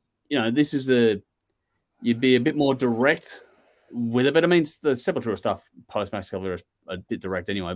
But yeah, no, I just think that the way it syncopates and sets up well and all sort of stuff, that if you could just add a little bit more melody and harmony to what's going on with Sepultura, I'd actually be really genuinely intrigued to hear where that will come out. Like, I think that with Max Cavalera, yes, you've heard all the projects, but I don't think you'd be getting anything really new out of it per se. But adding Burton C. Bell to Sepultura would potentially create an interesting dynamic that would be more you'd hear something a bit new. I just think it'd change things up a little bit. If you could bring that sort of trademark vocal into the sound of Sepultura, that'd be a really interesting sort of crossover melting pot to sort of check out. I'd be curious. Like, it'll never happen, but it's one of those things that, if you have to choose which one you prefer to hear, I'm probably going to go with you guys. Like, leaning into Burton playing with Sepultura would be kind of fun. Actually, I think both would be fun, but I think just Burton in that one would be cool. Even his work in Geezer, and that was great too for mine. So I think that, Burton C. Bell has a bit more to offer, and I think that it would be more complementary to what Sepultura do than the other way around. I think that Max Cavalera, while it'd be fun, probably be a little bit too disruptive to what to what Fear Factory are all about at the end of the day. So a bit of fun there, a bit of stupidity. We know what this is. So just have some fun with it. Get in the comments and let us know. I have two questions. First of all, how did you end up at Max Cavalera? I don't know. I just because I understand Fear Factory because Fear Factory just got the new vocalist. But yeah. I did a quick Google and I don't know what it was about it, but I just thought it'd be. I don't even know how I ended up there, but I did a quick sort of think about it and go, what bands around the same sort of they sort of both sort of came through at similar times, I guess. And but my other question was, did either of you heard Assassino? I haven't. No. Now I would like to see Max Cavalera in that. Okay, cool. Which is like Dino's Mexican death grindcore band. That'd be. I reckon that'd fit. That from me. Where he's very loose, very punky, 3-chord, million miles an hour stuff. That would be Max's. That would be Max and Dino's band. Okay, that makes more sense. I'd get with that. I don't know. Or Brujeria, if you ever heard them. I want to check it out now. Send me a link. I'll check it out. Did you ever hear Brujeria, Dino's other band? Yeah. The earlier band. Yeah, like that, but heavier. Okay, cool. That'd be fun. That would be fun. That would work. That would definitely work. You can hear that straight off the bat. You mentioned Geezer. Did they ever release any more than one album? Was it just the one album? Oh, from memory, I think it was one. I'm not entirely certain. I thought it was one. I thought it was Let's one. Let's have a look. Do you have it? They've released more than one, but it's with Burton. Yeah, that's what I mean with Burton. Yeah. Because that was pretty. I thought when it was different, and I liked it a lot. It was cool. Does anyone know why Burton is no longer in Fear Factory? Was it a conflict of like? I think him and Dino have been clashing for a while. Yeah. And when it came down I think Dino first quit Fear Factory in like 2006 or something like that. Yeah. It was really long, really drawn out, really stupid. I think Burton just ended up being over it at the end of the day. If you read his statements, he was like, you know what? Fuck this shit. I'm done. Yeah. Well, I mean, Dino had someone like 5 shots in his car recently. What? Yeah, so that's just silly. Don't do that stuff. Yeah, like, and that's stupid. Especially in lunchtime. Like, don't. Yeah, so there was some things going down for the last year or two. Yeah, it's like this is reminding me of the whole fucking Pantera Damage Plan bullshit. That's it. Yeah, and that's it. Yeah, that's it. That should be enough of a cautionary tale for everyone now. I think that should just enough of that. Thank you very much. Yeah, I don't know. Let's see if we got any comments on this one. Vinny says Max all the way. Tough says in another universe it might have just happened. Quantum physics. Yeah. Propaganda is a killer track. Hey, who'd have thought the guy from Soundgarden would sing with the guys from Rage Against the Machine? So, well, yeah, there you go. That's true. That's a good point, actually. You never know. Yeah. Andrew says Eloy Casagrande is a better drummer than Igor Cavalera. So that is his name. There you go. Eloy, that dude is the man. There you go. Tough says, would you rather Rick Astley be the main singer for Slayer or Justin Bieber be the ruler of Australia? Rick Astley. I'm not taking Justin Bieber to rule Australia. The ruler of Australia. Yeah, no, fuck that. We got too many rulers. I don't know. I do like Slayer. Yeah, I know. You love Slayer. This would be. There we go. Tough says, I'll be your angel of death. I won't hurt you. I won't run around and desert you. That will be my choice. So there we go. Can you imagine a mashup? Someone should do a mashup of Rick Astley and fucking Slayer. That would be fun. If you can do the Wiggles, I could just see Kerry King's face right now, just being like, "What?" You Google that because I think that's been done. Somebody I know I saw. Yeah, it probably has been some pretty crazy ones. Helen says, loving Tim's slidey bass is his favorite. Great articulation. Conrad says, Burton is a more interesting singer. So there we go. Philo says, Axl Rose and AC/DC comes to mind. Okay, there's an interesting crossover on different vocalists in there too. Nicole says, Max is overrated in my opinion. So there we go. There's one there. And Helen says, Tim is thinking out of the square, which is cool. So there we go. Let's comments on that one. All righty. What do we got? That's the game. That's all the sort of stuff done. Let's get to a couple of reviews so Tim can get out of here and get a night of sleep after his day at work today. Let's get into the Aussie release for this week. let's finally get to it. I'm pretty sure there are people waiting for this one if they haven't already jumped ship on us tonight. But in the comments, in the description box, you're going to find a link to a track. This is your reference one for this evening. This is Küntsquäd with Necro Nightmare. So if you're in for the heavy stuff, this is what you're going to be enjoying tonight. So this is Küntsquäd with their debut self-titled album, 14 tracks, 30 minutes, the debut album from Melbourne band, released February 2023 by independently and also via Wormhole Death Records. Produced by Jason Fuller at Goat Sound Studios. 3 singles have been released, including Gods of War and Christ. Self-described as crust metal or death punk, this album has been a long time coming, so it's great to finally see this one around because they've been playing the circuit for ages, these guys. And it's good to have this one to go over, and thanks to Metal Ruse for making sure we got a hold of it as well. But Tim, let's start with you. Did this hit the spot? Just to clarify, it's spelled K and then the U with the amulets. Yeah, it's a K. So there's no need for Fred barking over this one. No. It's Küntsquäd with an umlaut over the U and the A. Great exactly. Name, so it means asked. So it means asked. Great name. So when you hear like a death metal, a very old school death metal punk crossover, yeah, what tends to go into your mind is you think sort of like Napalm Death, Suicidal, Pig Destroyer kind of grindcore things. Yep. Which is not what you get here. No. What you've got here is it is an old school death metal album mixed with like some old school crust punk, Discharge, definitely, Chaos AD, Sepultura, Bloodthirst.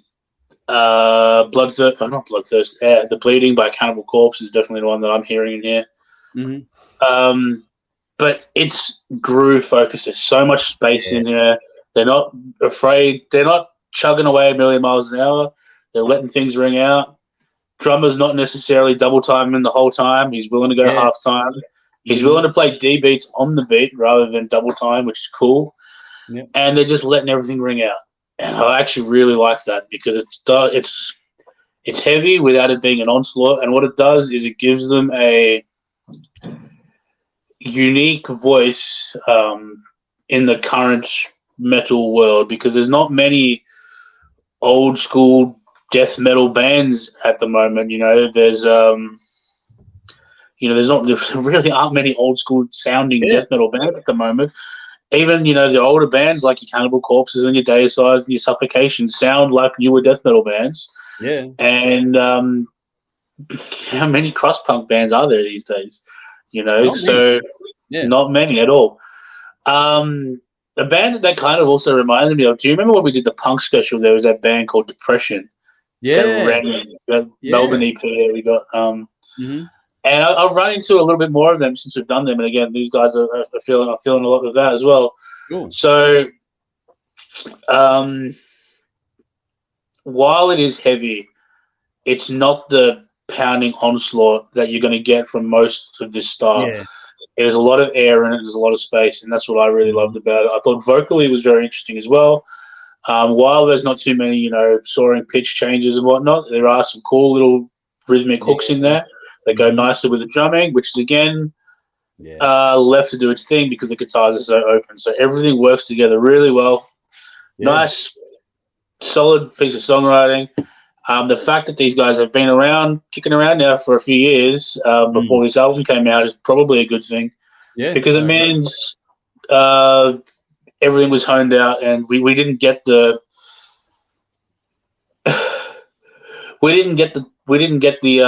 figuring out what they sound like. We got this is who we are, and let's go. And it's a fantastic release. I thought this was great. Loved it. My highlight was Necro Nightmare. Yeah. I love the hook, and even as you look at the title, I can hear it in my head. So yeah, exactly. Fantastic stuff. Also, I don't want to hear anyone complain that you can't understand the lyrics because everything is crystal clear. That one you can, yeah. So yeah, fantastic stuff. 9 out of 10. Again, and also if you've been scared away by the talk of death metal and growling vocals, this might be a sneaky one to. It is, yeah. Get you into it, maybe. It's because again, it's not blast beats from start to finish. It is a sneaky gateway one, isn't it? It's not. Yeah. It's not your typical. It's not Pig Destroyer. Like you and I have had many a joke over the years about Pig Destroyer, but this is not that. But no. This is much more. So the reason why I use the Bleeding by Cannibal Corpse is because that album for me is like such a great riff-driven, groovy album. Yeah. Yep. And obviously this has other influences, but for mine, this is again a really great riff-driven, groovy album. And again, groovy is obviously an odd word to use, but it makes sense. Listen to it and tell me I'm wrong. Yeah, I know. I completely concur. So, yeah, this is a good one. I actually gave it a 9 because I really enjoyed it. Nice. Jeff back in a second. He's just taking a quick little break, but if you're checking out the reference track, or you can tell by the name or whatever else, it's a pretty heavy release, dark and growly. But if this is your thing, I'm glad that we got Tim for this one, because I was hoping you'd jump in for this, because it makes me feel better having Tim here to discuss this style of music. He is the resident expert. I'm the curious one. We've had that chat before as well. But if this is your thing, this is the spot, I reckon. It like you get this little bubbling sort of intro, and that's not the only sound effect you get. You get a few little sound effects, but then after a little bubble sort of thing at the start, you get fucking right into it, and it doesn't pull any punches. The track Slave also opens with a bit of glass and chains, set the mood as well. It's just this whole sort of weird dungeony kind of vibe, which actually works really, really well with the sort of the tones of the guitar in that in particular. I've got to give a heap of credit to Paula on the vocals, to be honest. Like you said, Tim, that you can hear everything crystal clear. Like you can hear the vocals wonderfully well, and the production has a lot to do with that as well. But she's crushing. Her pronunciation is very good. Yeah, like she really knows how to make it, enunciate the words really clearly, and just sort of, that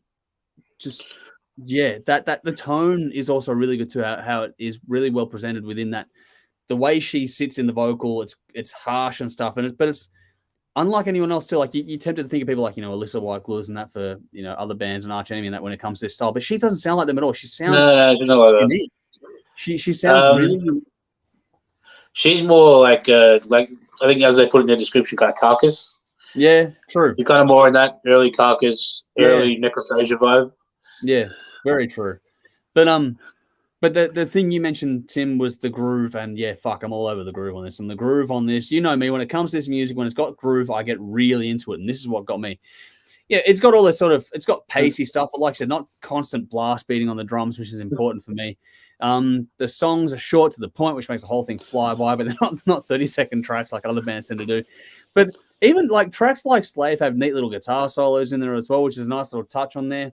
But the energy is off the charts across this one. This is also more infectious than you might think. We've mentioned groove a lot, but there's hooks in this, be it in the music or the lyrics or the way you get the chant along moments. Like there are definite, really engaging hooks, and to go with the gear changes across the board, this album flies by. Got little chugging moments with Gods of War that's really impressive as well. I think the mix is just right for this style of music. I think they made it gritty, which suits the style well, and so the tones have that raw edge going for them as well. But the way this is balanced out and how the clarity has been given to the vocals, which, Paula does a good job anyway, but there's just everything here is crystal clear. Like there's even some panning being used. Like everything here is really, really clear. You can hear everything going on.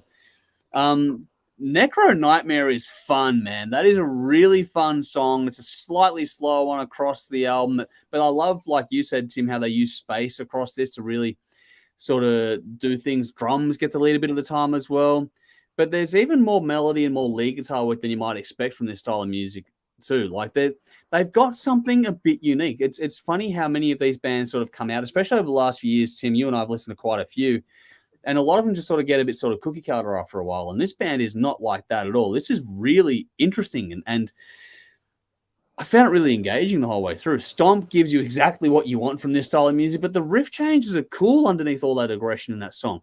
There's a serious knack with these guys to being tight and loose at the same time as well. You've got that, they are in time. They're playing together really well, but they've always got that little edge of danger about the way it's playing, which is really cool. Like it. Another band that I'm sure these guys listen to, they have that I Hate God thing. Yeah. Where like they're sitting behind the beat. Yeah, so far where it feels like they could fall apart at any moment, but it doesn't. They're not.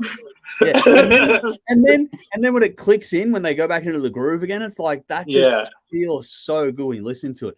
Now, this sort of music isn't. Sorry, go on. I love that shit. I love that shit. It's that little execution factor that's just so, not many genres do it that well, kind of thing either. It's like it's one of those unique quirks to this sort of heavier style of music, and I really to be honest with you, it's a blues thing. It's an old. You sit right back and rock back. Yeah, and that's what these guys are doing, and it's great. Works so well. Now, it's heavy. It's not going to be for absolutely everyone out there, but if you like this side of the musical world, then I think this will impress. It impressed him. It's impressing me. It's, it's in your face. It's aggressive. It's got really intelligent composition, and the playing is really fucking good. I think Soul Resist is like the rallying cry song where they're just calling the band name out over and over again. That's a bit of fun. Yeah. That'd come off live. That'd be a lot of fun to see that song played live to a fan base that knows the song well. But then Sit Down is another track that surprised you with how it sort of drags you in, then hits you with a punch as it goes through. And, I just liked how it had groove. Nothing. It wasn't just blast beats. There's a lot in this. It gives different points of focus throughout the whole listen. And the space and little interlude touches in this one too, if I can call them that, are really well done. Take Control even lets the bass guitar take the lead for a little while as well, which they've all got a well-rounded sort of, carousel going with these songs and who fronts them and stuff, like not fronts them per se, but everyone gets a little moment to sort of take the lead or quote unquote take control, and everything's good in that regard. They just do such a good job writing. It's important too, because it's a part of putting an album together is that how do you break it up and how do you give the listener what they want to hear? Yeah. Especially with more punchy music, I think it's more important, if that makes sense, because it takes the fatigue factor out. Yeah, that's the other thing I was going to say too. They got the length right as well. Yeah, dead on. Not too. Yeah, I think heavier albums should be around 30 to 40 minutes. Yeah, definitely. You don't want an hour of it. You just want that 30 to 40 sweet spot is really good. I think the way it closes with the track "Fuck" is probably the most demented track on the album, and I love it. It's so good. It's so much fun. There's this dark, aggressive charm which just doesn't make any sense, but it does when you listen to it. It's so well done. This is a heap of fun, actually. It's a lot more fun than I was expecting it to be. It's got everything on from the style of music, but it's got that infectious sort of feel to it too, which makes it, if you like the heavier side of music, I reckon everyone should check this out. I gave it an 8 out of 10. I picked Psycho Killer, Slave, and Soul Resist as my standouts on this one. Jeff is back. Jeff, I don't know if I've ever had you talk much about this sort of heavier style of music. How did you go with it? I like this style of music, to be honest. I'm a big fan of heavy stuff, but I'm also a hair metal guy, to a point. You can shove Poison up your fucking ass, but anything else outside of that, I can't fucking do Poison. No thanks, man. I just can't. I did it for years, Every Rose Has a Thorn 5,000 fucking times you hear on the radio. I don't ever want to hear that song again. There are better songs than that. There are better songs. Yeah, what? All right. I'll give you that one if you say so. Jeff's coming in hot. Boom. I look. It's for me. It's a case of I just can't do that shit anymore. I just can't do it. Yeah. It's when I had hair, maybe. Well, that was back in the 90s too. It's called hair metal for a reason. If you don't have it, you can't listen to it. No, I wish I had hair. So no, I've gotten off topic. I'm sorry. And by the way, I'm sorry for that little interlude where I had to leave. I'll just say 5 liters of water a day. I'll just leave it at that. Now you know where I was. Okay? So I drink a lot of water. As other things. To be honest, this I'm a fan of a lot of heavy stuff, but it has to have melody and it has to have something catchy or something that gets your attention. If it's just noise for the sake of noise, that can fuck off with Poison. I'm not into it. So and I don't think this is in that realm. It's not that. It's got something to offer that's different. So that's cool. Yeah. Cool. Well, what I will say is, I mean, because these guys have been around for a while now. Yeah. The very fact that they've lasted this long with a name like that should tell you. Should tell you they're pretty good. Yeah. And they're pretty good. They got a pretty good fan base too that's really loyal to them, and they're actually, to be fair, like they're lovely people, and their fan base is lovely people. So like if you hang out with it, I'm sure they are. You hang out with a Küntsquäd crowd, it's an absolute fucking blast. The band are absolutely lovely, and the fan base is fantastic. Like they got some great people involved all around with that one. So even if you don't like the music, you're in for a great time, and that makes it even more fun. If that makes it's just a good session. Like every single time I've seen them, it's been fantastic. They're great. Like they used to come and hang out at Whole. I love our little events down there quite a bit as well. They're always great, always lovely. So it's good to hear or see good people get good reward for effort, if that makes sense. They've stuck it out, they've honed things in, and just when you get good people doing good things, that just feels good for everyone involved. And even just as a spectator on the outside, it just feels fantastic to me. So yeah, I don't know. I think it's really well. The name is fantastic. I mean, I just love the fucking name. It's really good because, like, okay, here in Australia, okay, because Australia is a very laid back society, and so most of us are listening, heavy music or whatever. We could accept a name like that. This would never get fucking airplay for the very reason of their name. Unfortunately, closed-minded fucks that judge a book by its cover. That's the problem. But it's fucking good. Yeah. So if you guys are watching, did a good job. Nice. All right. Well, all around we gave it some love there. Let's see if we got any comments on this one. Tough says, I take it they don't believe in reincarnation. It's all just die death with them in the base part. God of War is interesting. What do we got here? Hey, die at death means you do believe in reincarnation. That's what the whole point is. Yeah, well, there we go. But Tough followed up with, I'd love to see them on Australian Idol. They get my vote. So there we go. Oh, that would be fucking epic. Could you imagine just like it'd never get through, but just imagine them rocking up to play, and getting the reaction of the host. Yeah, and so what are you guys called? Küntsquäd. Go to commercial. Oh, that'd be gold. Andrew says Küntsquäd to me has an old entombed pungent stench sound to it. So Tim, maybe you're the expert on that. What do you think of that as a statement? Yeah, definitely, for sure. Bit of death and roll. Yeah, that's cool. That's good. I like that term, death and roll. I do one too. They need to join Cradle of Filth. Not so sure about that one.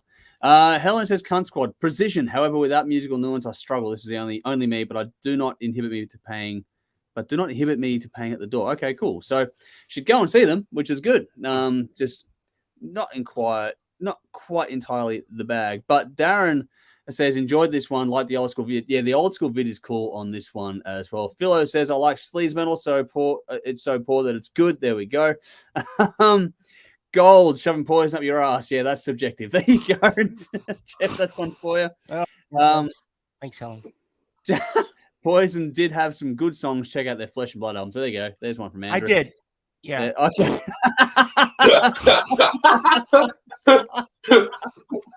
Oh, this is good. Vinny said, is it worth asking what they call their fans? That's an interesting point there. So I'm not sure. We'll find out from them. If any of the band are here, then let us know. And Conrad said the Classic Squad. Yeah, well, that'd be actually good point.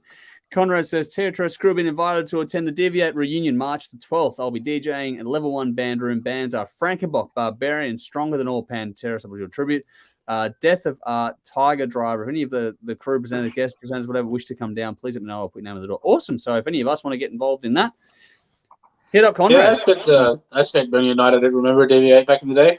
Yeah. Frankenbach are fucking great live. You get a chance to go and see Frankenbach. Oh, one of the great bands. Yes. Here we go. I was waiting for this. Joanne is one of the super fans I was talking about. She's on fucking great review for a fucking great Australian band. I thought you'd like that one, Joanne. I'm glad you tuned in for that one. Thanks for joining us tonight. Good to see you again. Hopefully you're keeping well out there too. It's been a while since we've seen you, but yeah, hopefully you and your other half are keeping well out there. All righty, let's get to the Aussie Classic so we can let Tim get out of here. The Aussie classic this week is one that it got some love in the comments online. This is AC/DC. The reference track is Rock and Roll Damnation. It comes from the classic album Power Age. This is AC/DC. Power Age, 9 tracks, 40 minutes. The 5th studio album from the Australian band, released April or May, depending on where you were in the world, 1978 by Albert Productions and Atlantic Records. Produced by Harry Vander and George Young at Albert Productions in Sydney. One single from this was released in Rock and Roll Damnation. Although I know there's a video for Riff Raff as well. This one peaked at 133 in the US, number 23 in the UK, number 22 here in Australia, while also hitting the top 20 in a few countries in Europe. Since its release, however, it's gone on to be certified gold in 5 countries, including the UK, as well as platinum in the US and 3 times platinum here in Australia. The album is turning 45 this year, I believe, and is this week's Patreon choice. It's also the first AC/DC album to have Cliff Williams on bass, as a little footnote there as well. Jeff, do you have any notes on this album at all? What do you think of Power Age? No, I don't have any notes, but there's nothing you can say about AC/DC that doesn't scream classic band, classic album, everything they've done. I don't think they put a wrong foot. They have just done amazing shit. Now, to be fair, I haven't listened to Power Age in a while, so I didn't do it this time. I'm sorry. Not because I didn't want to, but I've just been busy and all kinds of shit going on. Yeah. So, but from what I remember, I'm a big Bon Scott fan. So, I think he's irreplaceable, even though Brian Johnson did it and has done a great job. There's something about Bon that just was never recaptured, whether it be an attitude or something. I'm not sure what it was. That Bon just brought something to the band that, unfortunately, after Highway to Hell, we never saw again. We got lots of hits. There's no doubt that AC/DC was a bigger band after he died, without a doubt. But there's just something about those early albums. It's special. It's special. That's a good thank you. It's special. Yeah. So This is a special album. Yeah, agree. All right, Tim, how'd you go? You wanted to be one. That thing. That's just the thing. That thing that was missing when Bon Scott left. I feel like had it continued, Bon Scott may have ended up. What should I say? No, I don't know. Do you? Let's just say I think Bon Scott and Phil Rudd may have gone down the same road. Okay. And I think that's what was missing from Brian Johnson, because Brian Johnson's a lovely fella. Yeah. Oh yeah. But Brian Johnson doesn't have the sense of danger about him. Yeah, that's true. Whereas, Bon Scott, I feel like if you score Bon Scott and Phil Rudd with a pool cue in their hands, like you're in for a bad night. Yeah.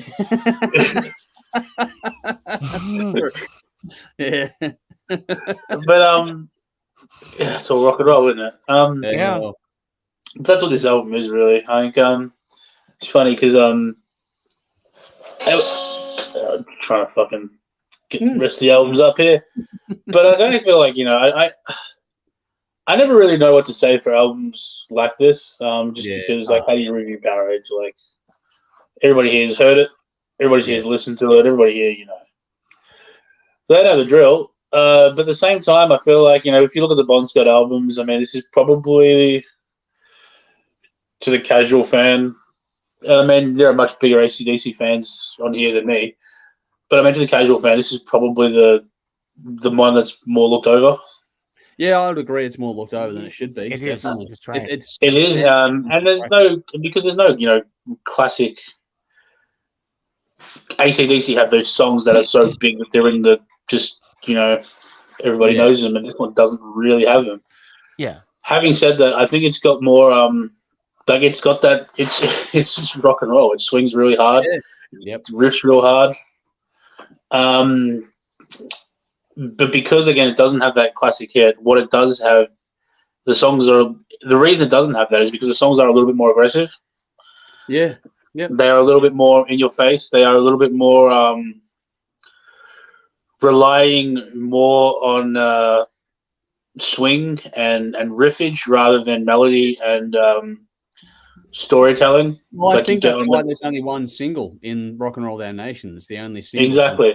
Because if you look at it, Let There Be Rock and Dirty Deeds, again, there is that storytelling element to it that you really don't get on here.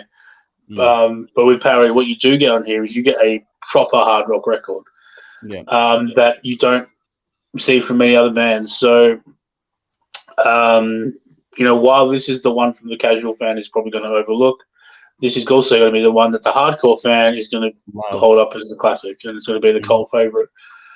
So, I mean, I can see why it gets voted amongst the classic albums because of that. And I mean, this is also one of those, and for that reason, this is one of those where, if you are a casual fan, which I'm not sure how many of them are here watching the hard rock shows. Probably. It is the one that you should probably go check out because if you haven't, it's more interesting than, it was the joke, AC/DC haven't made 11 albums that sound the same, they made 12. This doesn't sound, obviously there's a formula, AC/DC formula, but this is one this isn't one of those cookie cutter albums that people accuse AC/DC of making because it's again, it's that swinging hard rock from start to finish, but it's got that touch of aggression. It's got that touch of, dare I say it, it's got that touch of punk to it. Yeah, no, I can hear that.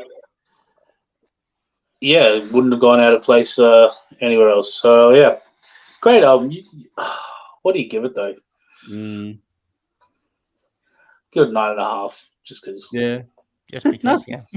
It's all right. I do love Phil Rudd. It has a charm, and it does have a charm that it does have a charm. And I think from memory, because it doesn't have the big hits, that's the charm, right? Yeah, because oftentimes some of those albums that have the big hits, people only listen to those songs. Whereas this album, there's no real standout, like massive. So you got to listen to the whole thing, and because you're waiting, especially if you listen to it for the first time, you're waiting. Oh, hey, where's the hit? Where's the hit? And it never really comes. You get some great songs, maybe Riff Raff or something is a little bit. I was going to say, Riff Raff. Yeah, I was listening to this on the way to work today, when Riff Raff comes on, like it's a moment. It's got this cut to it that's just memorable. Yeah. That cracking album. Give Me a Bullet's also a standout as well. Yeah.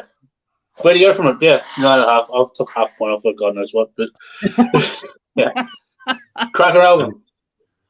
Yeah, no, I agree. Yeah, and I've listened to it in a while. Should do it. Yeah. Now, if you haven't checked this out for any reason or you haven't listened to it for a while, because it's one of those ones that does get glossed over a bit too easily. It's definitely worth your time. And I think that when you do listen to it, either for the first time or you revisit it, it's one of those ones where you can see why the hardcore fans absolutely adore it. And in the social post about this album, it just got nothing but love. Like, it was fucking insane how much love this album got. It was just universal. A lot of people they think this is the best AC/DC album ever, which is, again, what Tim said, the cult, classic. Now, I'm not sure I personally agree with that, but that's what's beautiful about music. It's all subjective. It's all to your own thing. I think right from the opening riff on this one, you know exactly who it is, which is, it's well established by this point in time. But I love the swing and the groove, even in Rock and Roll Damnation. It's there on this one from beginning to end. I just like the way it opens up and kicks off in that regard. That Rock and Roll Damnation is one of those opening songs that sets the tone. It's fun with a bit of bite. There's fun, there's bite, there's attitude in this, and it's got that whole. There's a wink and a smile, but you don't know if it's pure fun or if there's that little that danger element you were talking about, Tim. Like that, it could flip either way at any point. You can it'll be fun or you're gonna get fucked up. Like it's one or the other, and it can go like that. And that's how this whole album feels, which is a wild ride. It's cool. It's funny as you get older and life goes through cycles and all that sort of stuff, and the art of past eras can become more relevant again. And songs like Down Payment Blues are a good example of a song becoming relevant in today's world where a lot of people are struggling in the financial times. And the lyrical storytelling of Bon in that song, like he's got the Cadillac, but he can't afford the gasoline and all that kind of stuff. Like there's little moments across that song and across the whole album that just give you that little, the song remains the same, the cycle repeats, all that kind of shit. It's one of those things where it's like, okay, art from previous ages does become relevant once again. But Bon just has such a unique way with wordplay and delivery of it. There was no one else quite like him. Yes, it was dangerous, and that was the fun. If you're into it, it'd be off-putting for a lot of people out there. But if you enjoyed it, it was such a lot of fun. But at the same time, you can't replicate it. You can't manufacture it. It was him. And what I love about the Bon records in particular is how you just get Bon, like all of him on the record comes through. And I think this album, in a lot of respects, probably showcases that a bit more because it's got none of the big hits. It's just one of those ones where it's just solid from top to bottom. And it's all about the stories and the songs. There's great solos across this one. I mean, the band can do that, you know that for sure. But the rhythm section is tight as all fuck. And the trademark Phil Rudd style, you can't rave about it. What that drummer brings to this band is just fucking second to none. But him working with Malcolm and Cliff for the first time in this album just is seamless. Like, I know it's Cliff's first time around, but it just doesn't feel like it. It feels like he's been there for forever when you listen to this one. This thing oozes swagger in the best way possible, but it's also relatable at the same time, which is what makes it so much fun. It's hard to get that balance right, but they nailed it. But the mix, the old school mix on this is still so good today. I love the panning on it. And the panning serves these songs so bloody well. There's some nice rumble in the bottom end, particularly on tracks like Give Me a Bullet. That's a really cool touch on this one as well. But the use of space in both the production and the writing is so well done across the board on this one.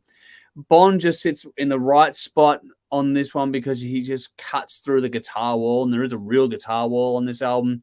It's simple. There's not a lot of trickery involved in this one, but when it's done well, it's fucking fantastic. The riffs are amazing. They always are with this band. You got to acknowledge that. But the storytelling for me is along with, the sonic side of Bon's trademark snark. It's just such a wonderful combination across the board.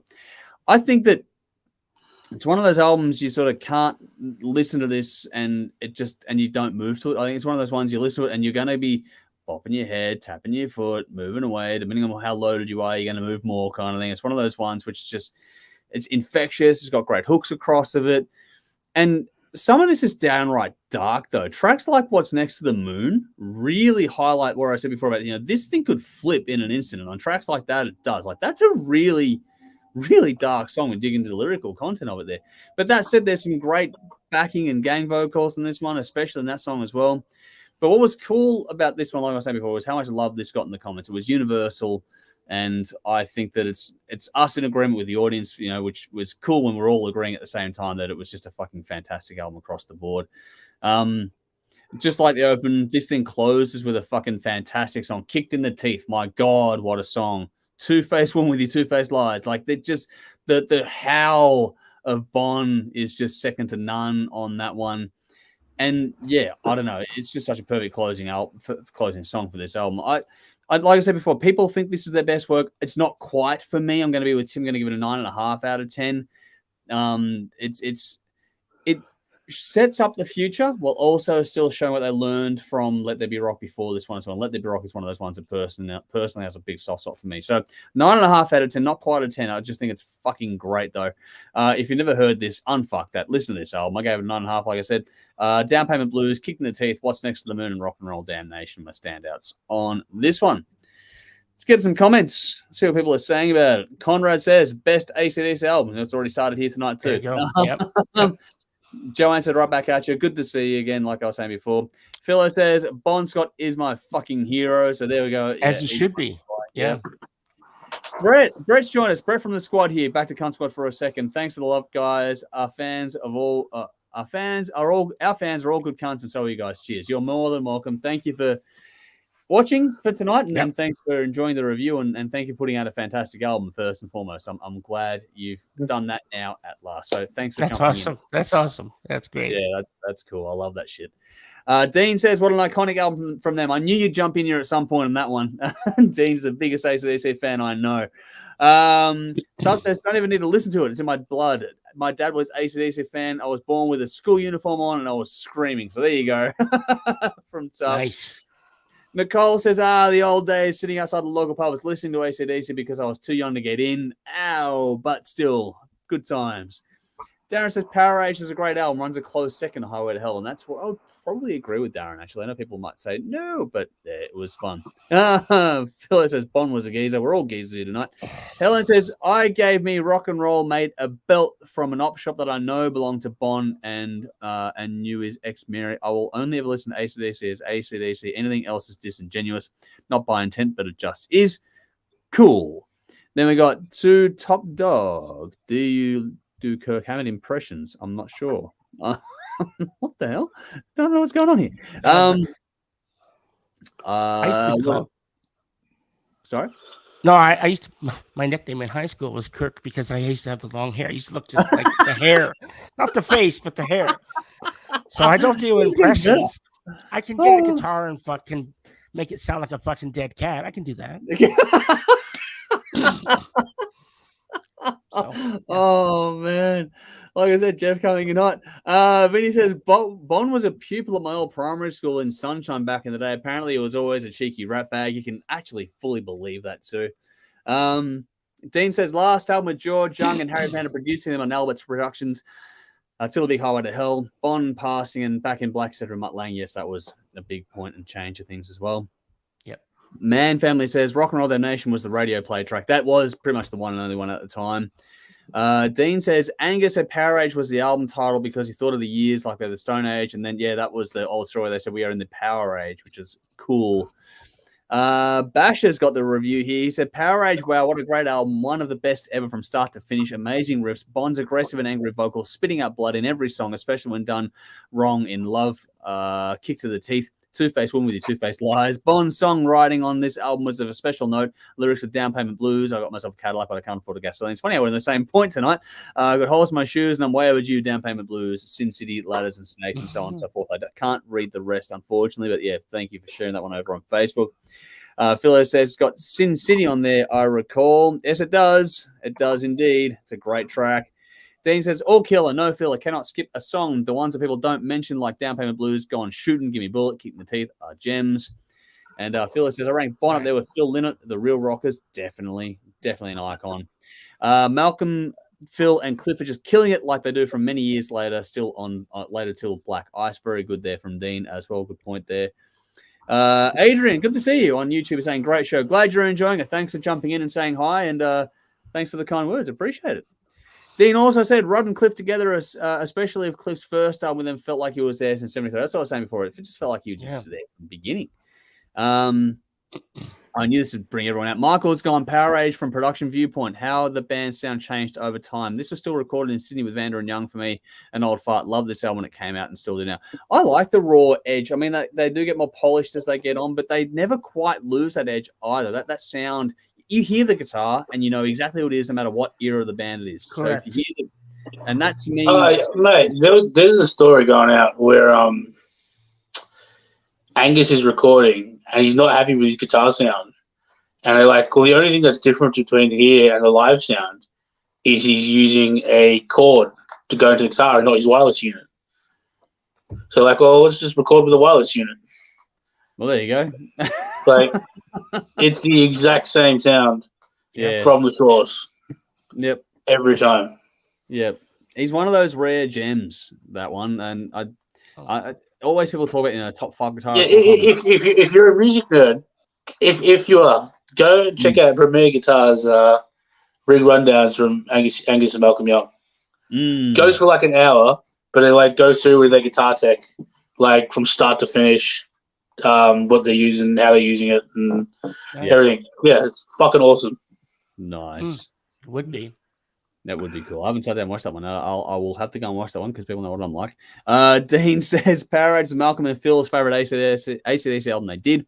According to an interview they did in the Black Ice era. Nice. Cool. When are we going to do Fly on the Wall? Underrated album. Not sure, but we do have one in the can with Fly on the Wall, so we might get that out there. Dean says Malcolm didn't like a lot of lyrics in some songs for the demos for the album. Took an extra few months for them to record the album because Malcolm didn't approve Bond's lyrics when they were recording some tracks. Even then, wow. Oh well, it worked out well in the end. I'll take it. Helen said at my friend's birthday, a bagpiping mate rolled up just in time to play Long Way to the Top. There you go.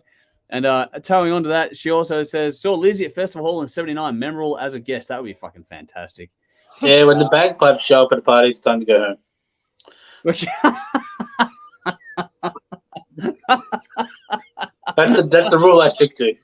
not a bad rule, I'll say that. Dean says, Kicked in the Teeth was nearly cut off the album due to the title of the song. Malcolm said, fuck it to the Alberts, and the song title remains. That's cool. I'm glad to hear that. And Tim said that was the Sheffer replica tower for Angus that was his wireless unit. This album is when it began with that unit. Well, there you go. There you go. There's a good little fact there for everyone to check out. Darren says, totally agree, Tim. So there we go. When the bagpipes come, it's time to go home. All right, on that note, I guess that's it for you, isn't it, Tim? We've covered your... Yeah, I'm out of here. All right, so before you do go, what are you feeding the bin? All right, so this is super niche. Super niche. I like but they need to put Conker's Bad Fur Day on Switch Online. Now, when people talk about, old valuable things that they threw away, this was mine. I had Conker's Bad Fur Day in the box and everything. Go look at how much that costs now, right? I hate that. Last game made by Rareware, only one edition. Yeah. Never reproduced again. But it's digital. They can make it. Mm-hmm. Just put the fucking game online. It is a cracking game, unbelievable game, and would work perfectly for online. Cool. There you go. Like you said, niche bin, but I love it. I love the more niche, the better, as far as I'm concerned. So, well done. Your first one in a while, and did it feel good? Oh, yeah, it does. All right, is there anything else you want to say to the people here tonight, Tim, or are we going to let you get out of here and get some sleep? Yeah, just, be good to each other and have fun. Yeah. It's good seeing you again, Tim. Yeah. Absolutely. Yeah, you too. Yeah. Hopefully we'll get to see more of you in the near future, but no, it was I'll try to get you more often. Beautiful. Well, either way, you know what it's like. We always only do what we can, but, thanks for jumping in tonight, and it's been good to see you and hang out with you for a bit. Yeah, all good, guys. I'll catch you later. All right, mate. Take it easy. We'll see you soon. See you, buddy. See you, mate. All right, got a few more comments here, Jeff, and then we'll get into the battle this week. Helen says, unless you're an AC/DC when the bagpipe rock up, so there we go. Tough says, poison in the bin just for tonight. Well, there we go. Nicole says, good night, Tim. Good to see you again. And Tough says, unfinished games in the bin too. Yes, that's another one there. But we've got one more. Yeah. One more. So Jeff got a sneaky run behind the back. Who was that? Oh man, that was awesome. That was like classic. That's the poor man's Casper. All right. So, that's my flatmate. He's just like I think he went, oh shit, the door is right there, so he had no choice. Yeah. Oh, fuck. That was hilarious. All right, cool. On that note, let's change gears. Let's pivot here. In the comments, in the description box, Darren said, look out behind you, Jeff. So there we go. If Jeff gets the whole Scream impact going, we're going to get it all on camera. Yeah. All right. In the description. It could happen. It could happen. I don't know my flatmate. No, you don't. Yeah. All right, in the comments, in the description, you'll find reference tracks of both these albums for this week's battle. Triumph with Allied Forces and Lee Aaron with Metal Queen. Both title tracks was kind of fitting. But yeah, King of the Riff, Blame Canada edition, round 5, sees us put the number 2 seed Triumph Allied Forces from 1981 versus Lee Aaron, Metal Queen from 1984, which was the 10th seed. And that one beat out Kick-Axe, I think, last time round from memory. To get through to this point, but Triumph might be a slightly tougher challenge. I thought that stylistically they're a lot closer together, these two, than Voivod and Bryan Adams last week. Oh, yeah. Margin. Very much closer. Yeah. Yep. All right, Jeff. How'd you go? Which one are you going with? Well, which one am I going to pick right off the bat? Okay, so let me just preface. Build into it. Yeah. I'll build into it. So Lee Aaron, as you guys, if you watched the show and you saw me before, you know that Lee Aaron comes from my hometown. Yeah. I come from a little town in Ontario, Canada called Belleville. That's where she was born. I grew up there. and I saw her play. It was like my first ever concert. I was like 15 years old or something. I snuck in the side door, and I got to, I was just like, oh my God, this is amazing. I didn't, because I couldn't get in. My parents wouldn't let me go. But I got there, and it was magical. See Lee Aaron, performing Metal Queen and all that stuff was just, was absolutely magical. And I think it probably changed me. Because I got to see, a big scale band perform in front of like a lot of people. And I was already a metalhead, obviously, at that point. But I think that seeing that, and it made me want to become, I was already playing guitar, but I wasn't really taking it seriously in that sense. So it sort of had that compound effect. Yeah. And so it changed me. And so that's, I think Lee Aaron is fantastic, and I'll always love her for that. For a personal reason. I think Metal Queen is a great album. Yep. But Yep. Triumph Allied Forces, which came out 3 years before in 81. Yeah, 3 years beforehand. Yep. And not taking anything away from Metal Queen, but even come out 3 years before, the production value between the two albums, just the sonic quality of what you get on Allied Forces versus something that came out and it was newer in 84. They're in different ballparks, and I don't really know why. I don't know how, because Triumph didn't really have, they had been building and building and building. And I wrote a redundant statement when I wrote up my thing. It was like, every album has led to this point. Well, no shit, Sherlock, because that's the way it goes, right? So when you take the piss to yourself, why not, right? So I cut that. I'm like, fuck, that is stupid. I scratched that out. But oh God, look, I wrote a whole thesis on this. You can't see it, it's just white page. Well, there's a little bit right there, but so I have to say that the standout tracks in this album are pretty much every fucking song. There's a couple little interludes, little musical pieces. One is like a really Spanish guitar, beautiful thing. And it's absolutely petite and how was it, Andrew? I can't remember. I didn't write it down. I've got it. I should have wrote it down somewhere. But, petite ende or something. I don't know. Yeah, I'll pull it up. Give me a second. I'll pull it up. Yeah. Where is it? Come on. I wrote all this shit down. I didn't write the fucking name down. Come on. Get with it, Jeff. That's how it works. That's how it works. Don't worry. That was Petite Etude. Petite Etude. That's right. Yeah. And that's absolutely fucking amazing, by the way. If you like Spanish guitar, like that flamenco style. So the album kicks off Fool Free Love. Wow. Boom. Just it says it sets the tone, and it basically says this album is gonna fucking rock right through to the end. And Magic Power, Allied Forces, and then what's it? Hot Time in the City Tonight. The album sort of takes a left turn, right turn, or whatever. And that, for me, this is the only stumbling block. It's not a bad song, but the album has a real progressive feel. And then all of a sudden you get this song that sounds like it was recorded in 1972 on the Allman Brothers or something. And you're like, okay, it's good, but what the fuck is it doing on this album? I don't know. I don't know about that song. So, like I said, it's good, but it just doesn't fit on this album. And so the rest of the album is much, much more progressive, and leading into the hard rock. Fight the Good Fight, another great song. And then it goes in from there to Ordinary Man. Now, I think Ordinary Man, to me, is my favorite song on the album. There's just something about it.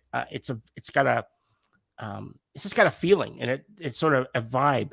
I was reading something. Of course, Triumph has two singers, right? So you got Rick Emmett on guitar, and then Gil Moore on drums.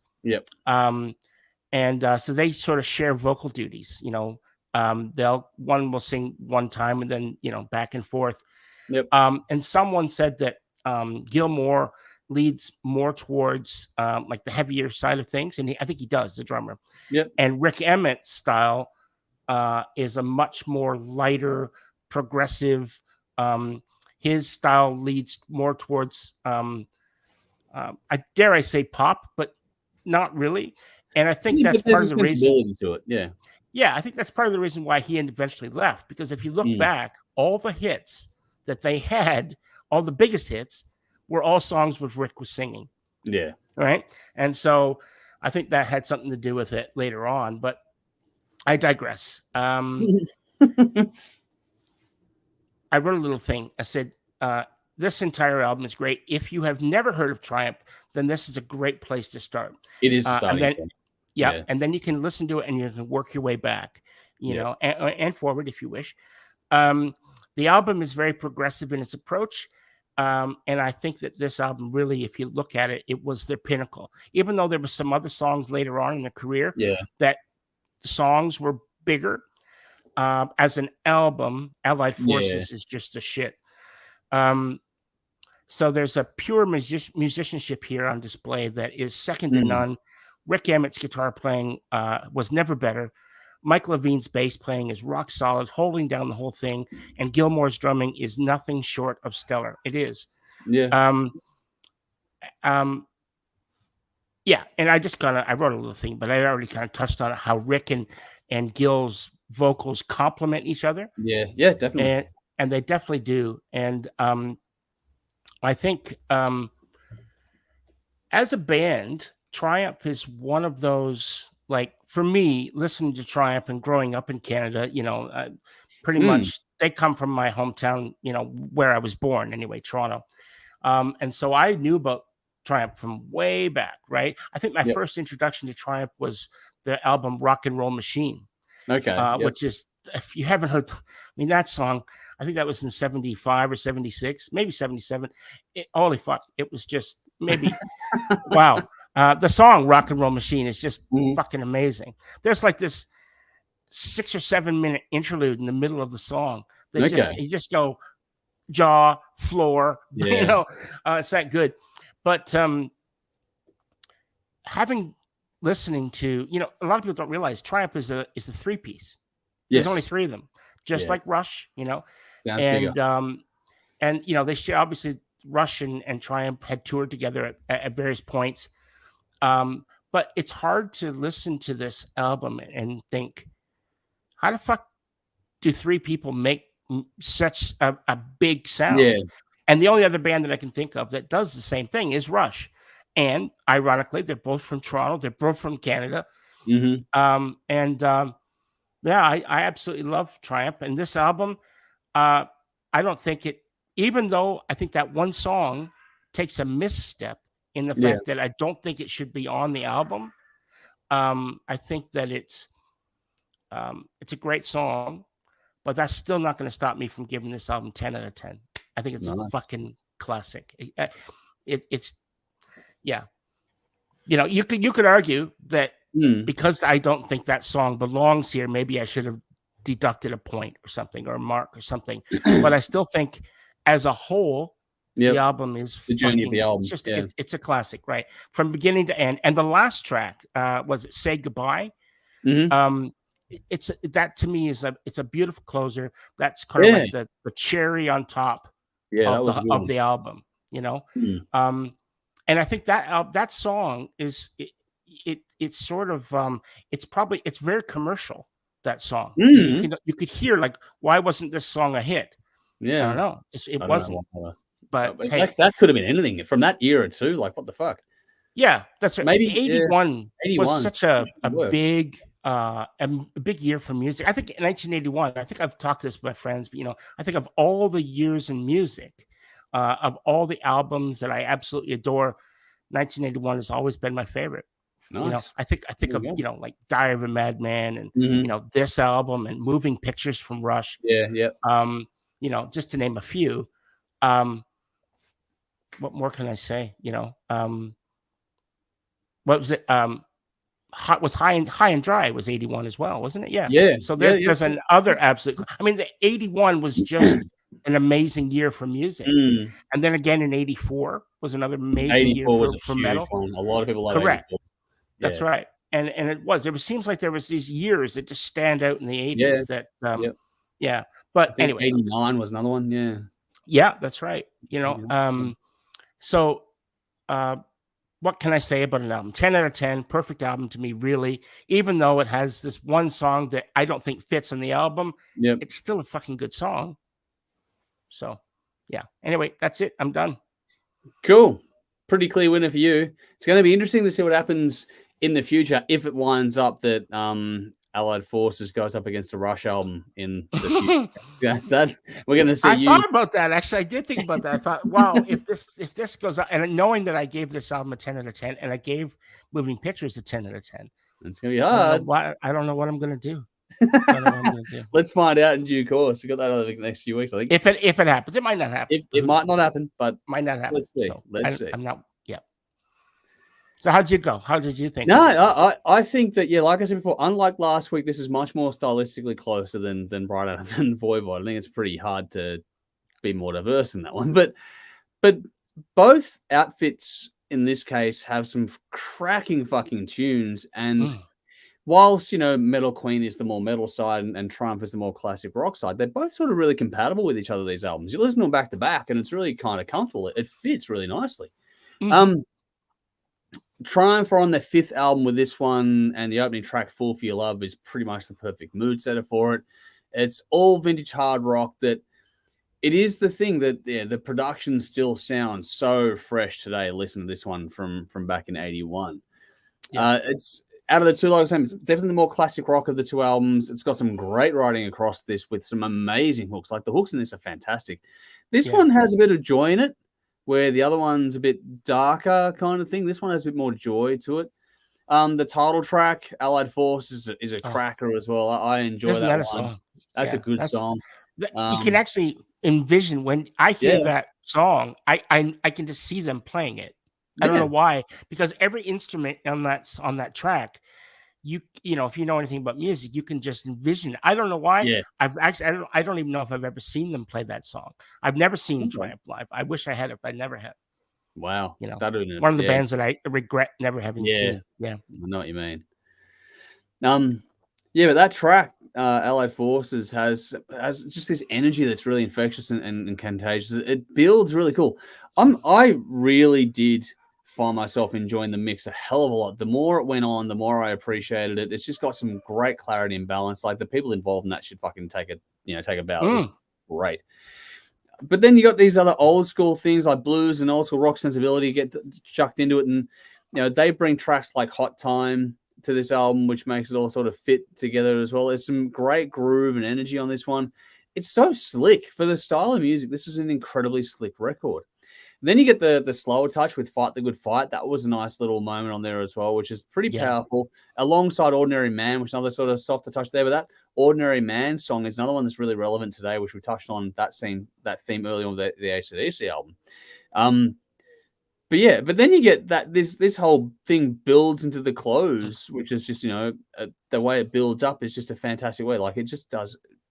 The close of that song, Ordinary Man, how it just sort of starts off that sort of, like it flows on from Fight the Good Fight and then goes into Ordinary Man. And it sort of keeps you somber mode, but then the way Ordinary Man just builds into that sort of frenetic close, just a really nice way of, composing it and capturing it. Bit of diversity with the two instrumentals on this one. You got Air Raid being really digital, which goes into the Allied Forces track from memory. And then you got the acoustic guitar track with Petita 2, which you touched on as well. It's a good little touch on this one, that two very different, like, Air Raid almost sounds like, Space Invaders kind of digitized early 80s video game. It did. Like, but it worked. And then you go to the organic acoustic guitar ones. Like, okay, they're playing with some chops, which is cool. And then you got Say Goodbye, which you touched on, which is a fantastic close. It's got a vintage feel to it.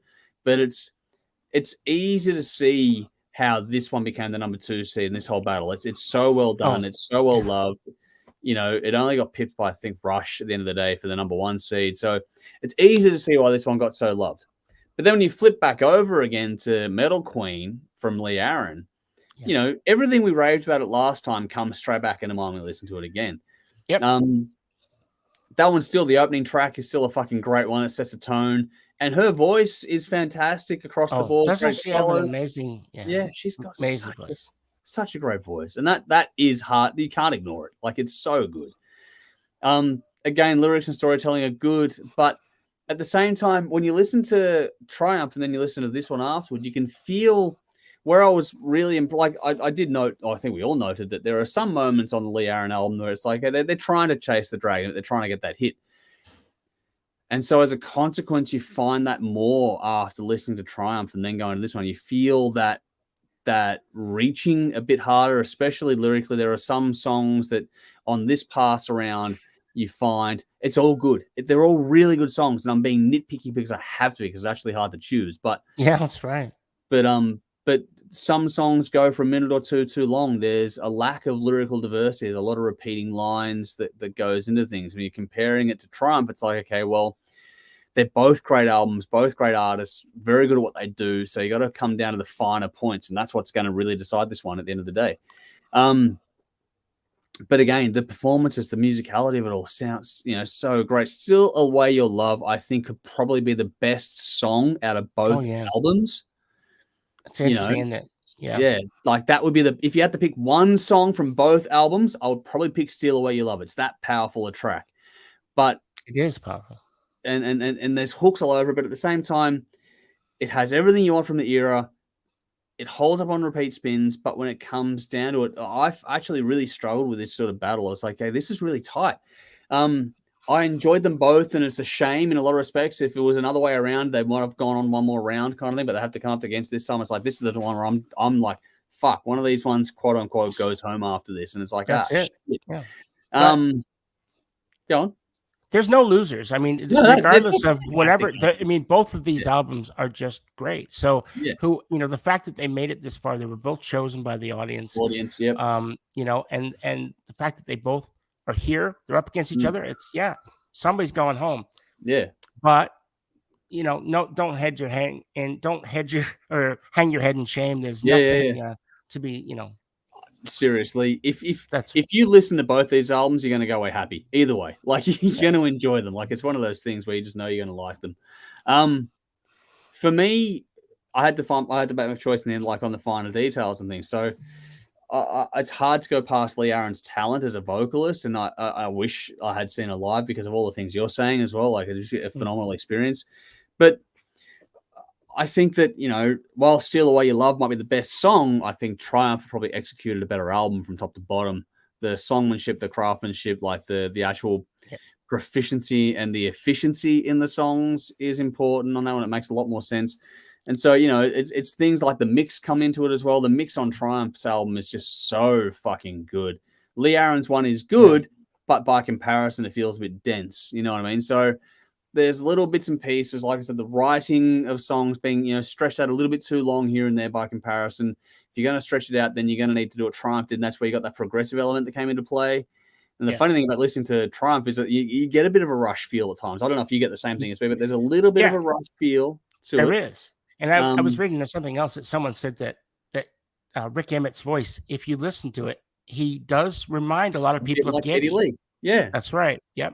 It'll be interesting to see what Dave I would have exactly. I was like, oh fuck, Dave.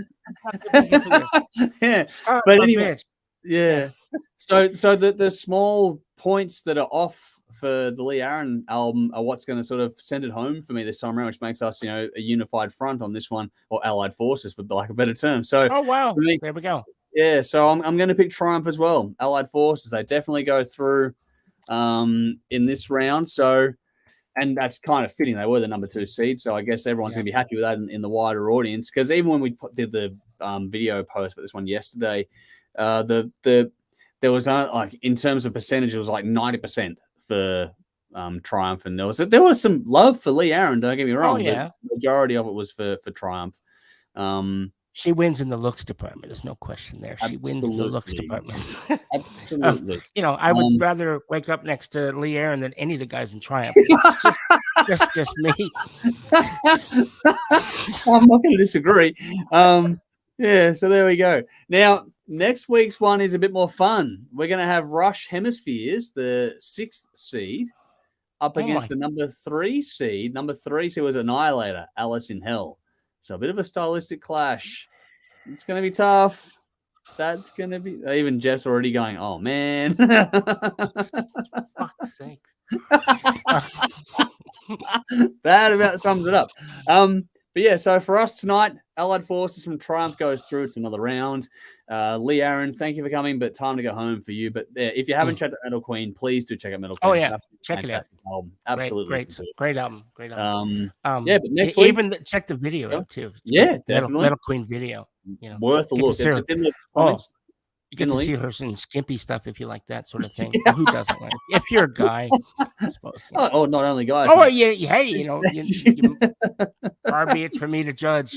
Yeah. I certainly won't do that. But more the merrier. There we go. She was like 23 or something like that. Wow. At that time in '84. There we go. Jeff's just come back to 15-year-old Jeff going, oh boy. Yeah. Now you know why I said pickaxe. You can get fucked because Lee Aaron. Well, that was the way to go. It was a hormonal vote. Yeah. Yeah. Well, hey, the good news is now we get to actually hear Dave listen to Triumph Allied Forces because he's going to have to do a review now. Yeah. So we're gonna get him eventually compare. On this one. Yeah. Eventually he's going to be in hell if it ends up. I don't know how it's going to play out, but if it ends up being Triumph versus Rush, he's going to die. Like he's just going to die. I think Dave. I don't know because obviously he's not here. I think that if push comes to shove, he would probably go with Triumph. I think that Triumph is a much more accessible band. It is in a lot of ways than Rush is. Even Rush tonally, but even though he likes the progressive stuff, I think tonally. Allied Forces, correct. Well, exactly right.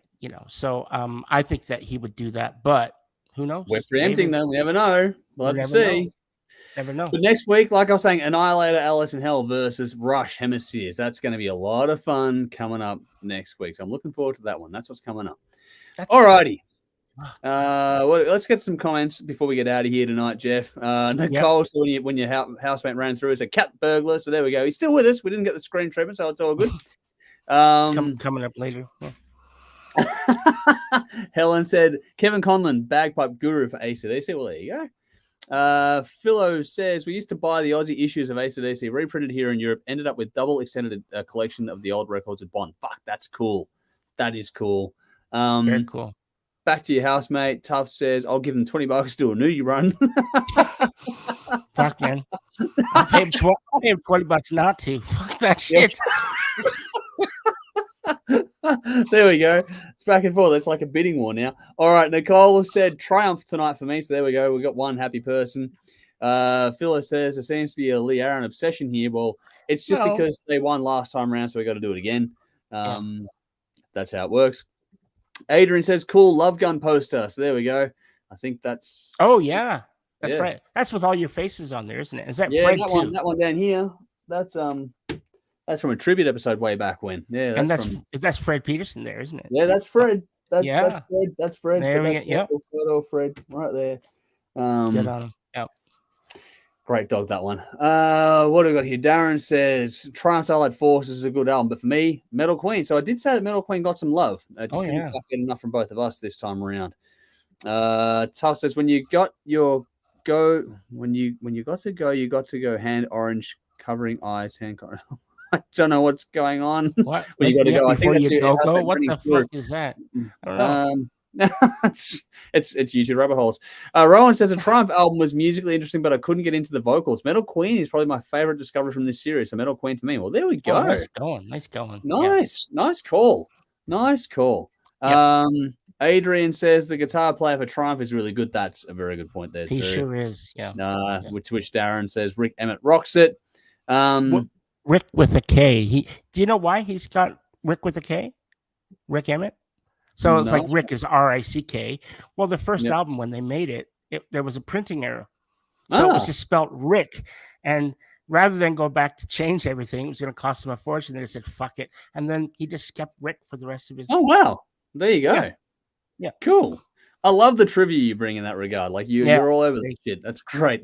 That's it. Yep. Adrian says honestly, Sorry.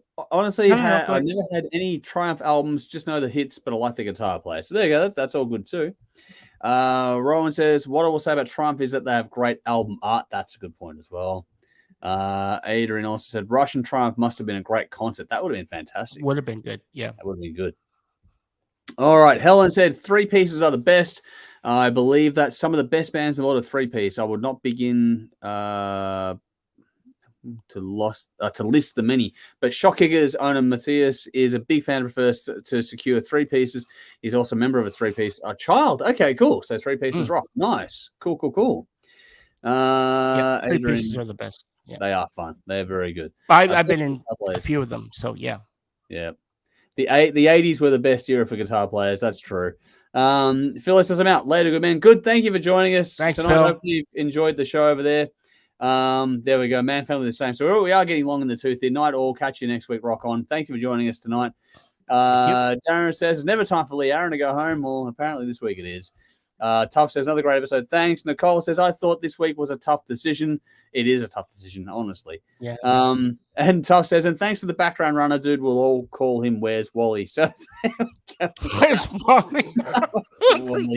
He fucking looks like Where's Wally. All right. Yeah. And Dean says, off topic, have you heard the newest song of music from Metallica, If Darkness Has a Sun? We did talk about it earlier on. Jeff hasn't listened to it. I like it as a quick recap. I think it's really cool. It's a long song. I'm going to listen to it later. Yeah, but Tim wasn't completely convinced on it, but yeah, I like it a lot. So we'll see how it goes. We've got some mixed feedback behind the scenes. It's sort of 50-50 split. So you can go either way and take your pick. But I like it. I think it's a good little grower. To me, it reminds me of a cross between the Hardwired era and the Reload era, just as a point of reference there, people like that. But I think the best parts of both of those, not the shit part of the Reload era. That's a good thing. What do we got here? Helen says, good stuff, fellas. Stoic wins today. Well, we're always kicking on, and we're going to get out of here in a second. But before we do, a big thank you to some special Patreon supporters. So TC, Sonia, Lee, Bell, Conrad, Jeff, Jason, Brendan. There we go, Jeff. 679, Marty, Sam, Trash, Carolyn, Gwyneth, Andrew, Daniel, Man Family, Adam, Darren, Vinny Vincent, and also a new signee this month was Ula. Thank you for joining us on Patreon. If you want to join us, There's a link in the description box. So thanks for jumping in there. Every little bit counts. And no matter how much you do, there's like $2 and up. So take your pick. And a big thank you to our fantastic sponsors in Squid Ink Screenprinting, Alt-Cvlt Rockstar Finance. Their details just like ours are in the description box. We are getting to a bin. Don't worry. Just going to do the preamble to get out of here beforehand. So yeah, check out our sponsors. Give them a like, a follow, a share. All this sort of stuff is greatly appreciated, which helps them. It helps us. All this sort of stuff. It's all good. And you can check us out on TV every Thursday night at 10:30 p.m. local time Adelaide on Channel 44 and 10:30 p.m. Saturday nights local time Melbourne on Channel 31 in Melbourne, obviously. And you can catch both of those broadcasts online as well on the website, ctvplus.org.au, or via the CTV Plus app on your device. That's how I do it. I use the app. Works for good me. Stuff. I don't watch it because I edit it, so I can't really say. I don't need to watch it when it broadcasts. I've already seen it. What else? We got a whole lot of stuff going on. We got extra content coming very, very shortly as well, so keep an eye out for that. And we're going to be doing a special episode coming up in a couple of weeks with you on TV, Jeff, for all these Canadian bands. It's coming. Oh, yeah. There's lots going on. Get ready. Yeah. Next week's show will be fun. We'll be back again, same time, place next week with another live stream. But for now, let's get to the bin. Jeff, you wrote one down. So what are you putting in the bin for us this week? Okay. I'm putting in, I've got this one I thought about. I was like, what can I put in? Oops, sorry about that. Slow internet. Right. And I'll explain. Yeah. Okay. So slow internet is the bane of every fucking Australian. Okay. Because we get the shit.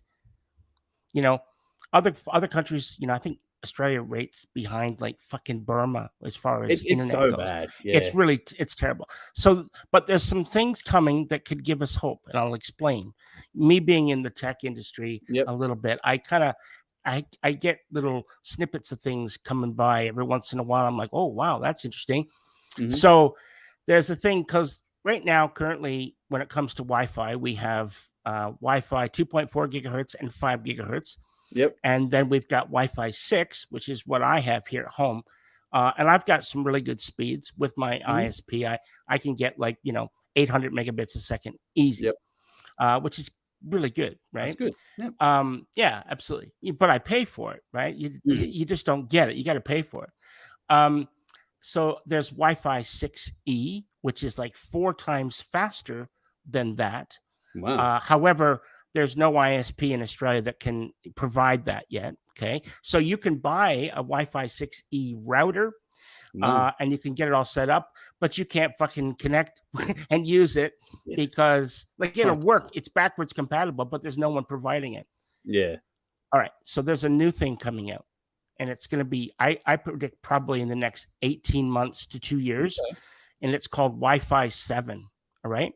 Yep. So currently, Ethernet cables, right? The best Ethernet cables there are, which is I think is Cat 8 or Cat 9 cables. Mm-hmm. They top out at 10 gigabytes a second. Okay. Yep. That's fucking fast. Yeah. That's 10 gigabytes a second. Mm. Well, Wi-Fi 7 is about to do away with all cables because it tops out at 56 gigabytes a second. Wow. And it's coming. It's coming very, very shortly. The problem is we're never going to see it here in Australia because we're still having people with connections that are getting like, 20 megabits a second. Yeah. And that's like you can actually sign up with Telstra and get 25 megabits a second for $100 a month. Woohoo! Like what the fuck? And so megabytes, gigabits, they're different, obviously. So there's 1,000 megabytes in a gigabit. Gigabyte. So when you got 56 gigabytes a second, that's 56,000 megabytes a second. Yep. So your typical TV series, the entire, like all, 10 episodes, a second. Download the whole entire thing in a second. Because it, I can't. This is just shits me to tears. Yeah. This is a long bin, but my point is there is actually government. We were talking earlier about government getting in and doing the whole thing for bands, right? Having an overseeing agency. Well, believe it or not, the reason we have terrible shit internet here in Australia is because there's government agencies that have the regulatory boards have said this is as fast as you're going to go. Sorry, if you don't like it, move to someplace else. Yeah, it's fucked. We've got a long way to go here. I'm like in Texas. Okay, I got a friend who lives in Texas, and he gets like 10 gigabytes a second, and that it costs like $30 a month. 10 gigabytes a second. Yep. And here we are fighting over fucking scraps of fucking internet that is so fucking slow. It's painful. Yep. We're not that far away from dial up, really. If you go back far enough, it's not that far away. Not by comparison. And so Wi-Fi 7 is, if it ever got adopted here, it's essentially would turn all of the internet that we have here currently into dial-up speeds. By comparison, that's how fast it is. So get in the bin, all these fucking government organizations that are basically saying, Australia, we can't have it. We're not allowed to have it. They know, but you can never have too fast of internet as far as I'm concerned. No, I think it's more important than ever, to be honest. Yeah, that's right. It allows people to connect, but I remember talking to my mates way back, in the mid 2000s, like 2004, 2005, and saying, if we don't get some like really super fast internet here, we're going to be fucked. We're going to be left behind on the world stage, right? And then we got a government that came in that was saying, we'll bring, fiber optics and all that stuff, and we'll make fast internet. And then we had another government that came in and said, "Nah, we don't need that shit," and they scrapped it. The fuck? Yep. They wanted to send us back to the Stone Age as the pricks. That's right. So, the last laugh is going to be the technology, because the technology now, if we get Wi-Fi 7 and it becomes a standard, which I think it probably will become a world standard, probably within 4 or 5 years, and something else will probably come along to replace it by then. Who knows? Yeah. But how long will it be, and how long will they hold us back from having, even if we got a quarter of that? Yeah, I'd be over the fucking. Who wouldn't be over the moon if you could have 20 fucking gigabytes a second internet?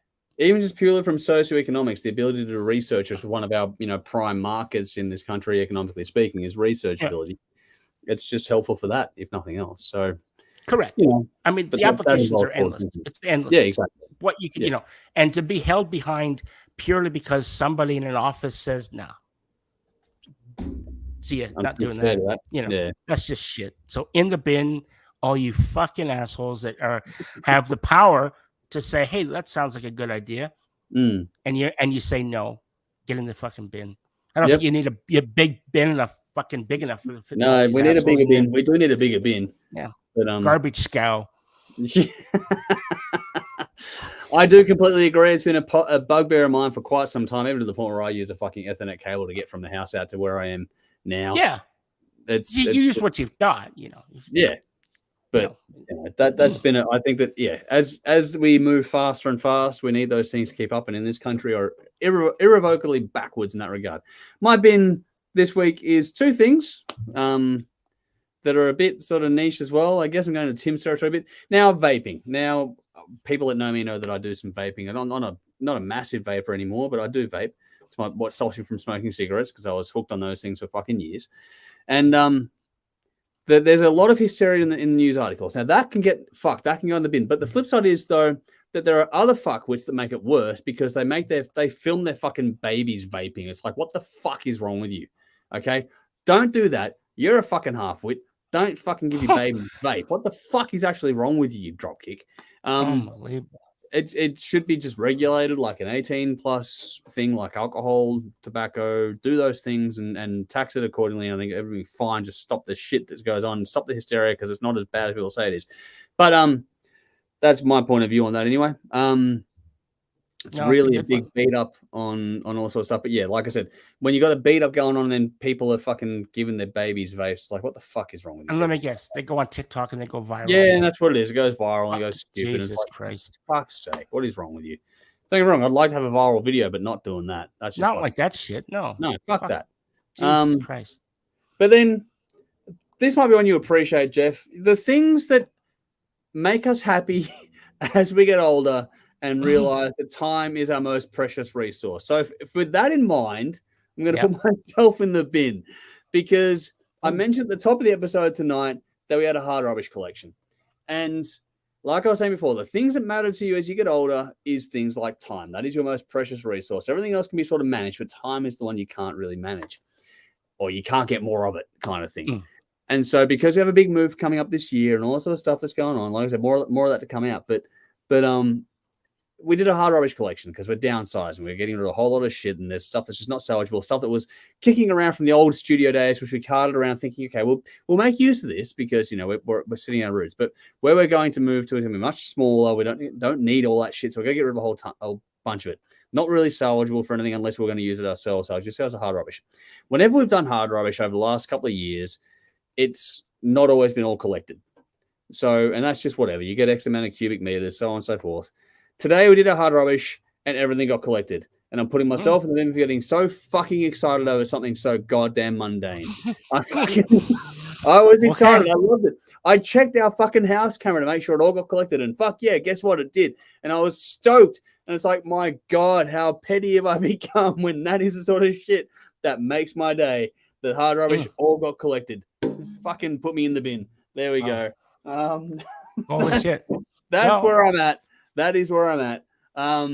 But there'll be reasons why in the near future. But yeah, myself in the bin and the vaping stupidity in the bin. That's my ones for this week. I didn't know about that. That's fucked up. That's fucked. Don't do that. Like, it's just what the fuck. And even if you support vaping, which I do personally, but it's not for everyone. But don't do that shit. Like, what are you trying to accomplish? You're going to fucking make it harder for it to be actually looked at logically. Take away all the emotion out of it. Just look at it logically. That's all you want. You want science-based evidence. Go look at that. And you can't win when people are doing the emotively charged stuff, which fucks people's point of view up. So that's it. Here we go. Anywho, we got some comments and then we'll get out of here. What we got? Darren says, cheers, guys. Cool show. Thank you for joining us once again. Adrian says, rock on. And thank you, too, for jumping in tonight. Andrew says, good night, guys. Great show. Have a great weekend. See you next week. We'll back again. Hopefully, we'll see you too. Thanks for joining us as always. Helen said, Australians, according to a highly renowned criminal lawyer barrister, mate, are lagging shit by the ton on the internet. This goes to the guy who knows his shit. We are rooted. We are absolutely fucked. Vinny says, I'm moving to Burma then, which is probably not a bad idea. Adrian says government sucks, and that's pretty much universal. Tuff says Windows 98 in the bin and fucking Foxtel and their bullshit shows. I agree with that. Well, here we go. Adrian says I live in Texas. Okay, cool. Oh, nice. Nice going. Hopefully you're getting good internet. Texas has some of the fastest internet in the United States. Wow. As a trivia. Yep. And he would know it. There you go. Cool. I believe around the Austin area. Nice. Okay. Good to know. Tuff says, I'll take the poison now just to help you with making room for tonight. And then you're going to need a bigger bin for the government, Neil. That's true as well. What do we got here? Adrian says, well said. Helen says, public servants have never run a business. I'm an ex-former. I know plenty of stuff. Well, there you go. Adrian says, I vape. Hey, cool. Not just me. That's nice. Adrian says, it's all about control. The government wants control. That it does. Tuff says, my mate saw vaping as lunch breaks. I used to as well, to be honest. When I was chain smoking, I'd switch to vaping. That was my lunch break. Vinny says, my bin is, as I get older, I get enjoyment from seeing all the latest specials in the supermarket catalogs. When the fuck did that begin to happen? I know the feeling, and it sucks. Yeah, but you know what? Just on that. Yeah. Here in Australia, okay, you get all these specials, and they come out and they say, this is what's on special, blah, blah, blah. Mm-hmm. We don't do here in Australia coupons. Okay, and thank fuck for that. I'll tell you. So coupons, if you don't know, you cut out these little fucking things you get. Okay? Used to have them. And then you take them to the supermarket and then you buy something at a discount. And you get, the reason I say fuck that is because you'll be standing in line, you got somewhere to go, and you've got fucking 3 items, and you got some jackass with 56 fucking items, and he's got a coupon for every one of them. The clerk has to fucking scan it, then type it in, and then there'll be a typo. Oh, I gotta do that again. Blah blah blah. And next thing you know, you got. I miss that. Sounds like I'm doing another fucking bin here, but you've got. You've got a. Yeah, I'm sorry to hijack. But that's a fucked up. I've been in that situation so many times back home, and thankfully here in Australia, at least now, they don't do that shit. Yeah. No fucking coupons. All right. Yes. No, coupons. I used to work in food, and when you had coupons coming over the counter, I was like, oh, for fuck's sake. And people were really fucking particular about it too. It was really painful. Like, oh my God. Like they'd have a fucking portfolio of fucking. Yeah, they do. I had people walking them out. It was fucked. Folders of it. It's like, what the fuck is what's going on? Yeah, you don't ever want to bring that shit here. Like if it was here, now it's gone. Let it stay. It's gone. Like fucking bell bottoms. This stays in the fucking past. Bell bottoms. We come from coupons to bell buttons in a second flat. Nicely done. Tuff says, you're getting old and grumpy that your dog walks away from you when you start to arch up. So there you go. Brett says, cheers, cunts. You're most welcome. Thanks for joining us again, and thanks for a fantastic album. Legend. And, he says, checking Jeff's blood pressure remotely here. So it's going there. We can tell by the color scheme. When there's no Casper. Yeah, I'm getting redder and redder and redder. Yeah. All right. That'll do us tonight, folks. Hopefully you've all had a great time. Thank you all so much for joining us. We do have a long time with these live streams, so hopefully you enjoy them, and we have a lot of fun doing them as well. But we'll see you all again, same time and place next week, unless there's anything else quickly. Jeff, you want to throw in there, or are we going to get out of here? Yeah, we're getting out of here, but I just want to thank you, my friend, for letting me come in and into this place. I absolutely love it. Like I said, it whether I'm sitting on this side of the camera or the other side of the camera, my Thursdays are something I look forward to. Absolutely. Every week. Glad. Yeah. And for anyone like you, like for you, especially, but for anyone else that feels the same way, I do greatly appreciate it, because it is what we do it for at the end of the day. It's a whole lot of fun just sharing this sort of stuff, and being a bunch of dickheads and talking to a bunch of people is just fantastic. So that's what we love doing.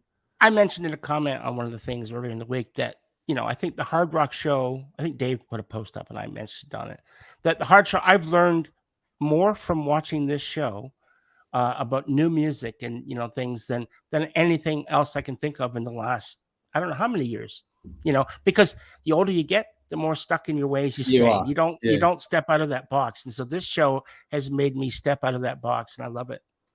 Well, that's what it's all about. If we get people to find good music, that's the fun of it. It's no different to the whole premise was just me and a mate would sit around and talk shit, listen to music. So let's just take that as far and wide as we can. And that's the whole fucking premise. And that's what it's all about. Just I love it. I've been doing it for that long. I wouldn't know what to do without it. So it's just I'm glad that people still enjoy the ride after all these years, and we keep it's good. You've been around for a while too, so it's been good to maintain those connections and to find new ones all the time too. Which is like we got the new one from we've got someone from Texas tonight, which is fucking fantastic. We've got someone else from Europe. Like that's the fun part about doing this shit. Like you find people from all over the world. So. We're waffling, but I love this shit, and I'm glad that people enjoy it. And for everyone that does, I just thank them for their time. Honestly, it's just a pleasure that people want to choose to spend their time with us when they can do anything in the world at the moment. Which is, there's so much at your fingertips that you can do whatever you want. So it's Andrew and Dave are fucking legends. Everyone, thank them. They're fucking legends. Well, thank you for the kind words, and thank you for the support as well for you in particular. But thank you everyone else for tuning in. What do we got here? Helen says, put your shit on ice. Cheers. Michael says, not all. Vinny says, you're a great addition, Jeff. So there we go. We're getting some love for you. Got to get some love for Jeff there too. Tuff's giving us the horns. Conrad's still here. Great show, guys. Thanks for enjoying Conrad. it. Good to see you, buddy. And Adrian says, you're right about stepping out of the box. Yeah, we try to do that on purpose. Tuff says, I found 3 new bands tonight. Thanks to you. Like, that's the best part. That's what it's honestly all about. Bash says, here, Jeff, long live the Hard Rock Show. We're not going anywhere, but no, thank you for the kind words. Same with Vinny saying, here, Jeff, well said. And Tuff says, Hard Rock Legends. You're all very, very kind. We thank you so much for the support, the kind words, for spending some time with us. But we'll see you all again, same time and place next week. We'll go on through and do another bunch of stupid shit like we always do, but it's good fun. Hopefully you find some new music with us next week. Yeah. Can I just say one last thing? Yeah, go for it. I know, because we got to go. Conrad, I think I'm going to see Striper on Sunday. I can't wait. So I think Conrad's going to be there. So Conrad, you're going to be there. We got to meet up, mate.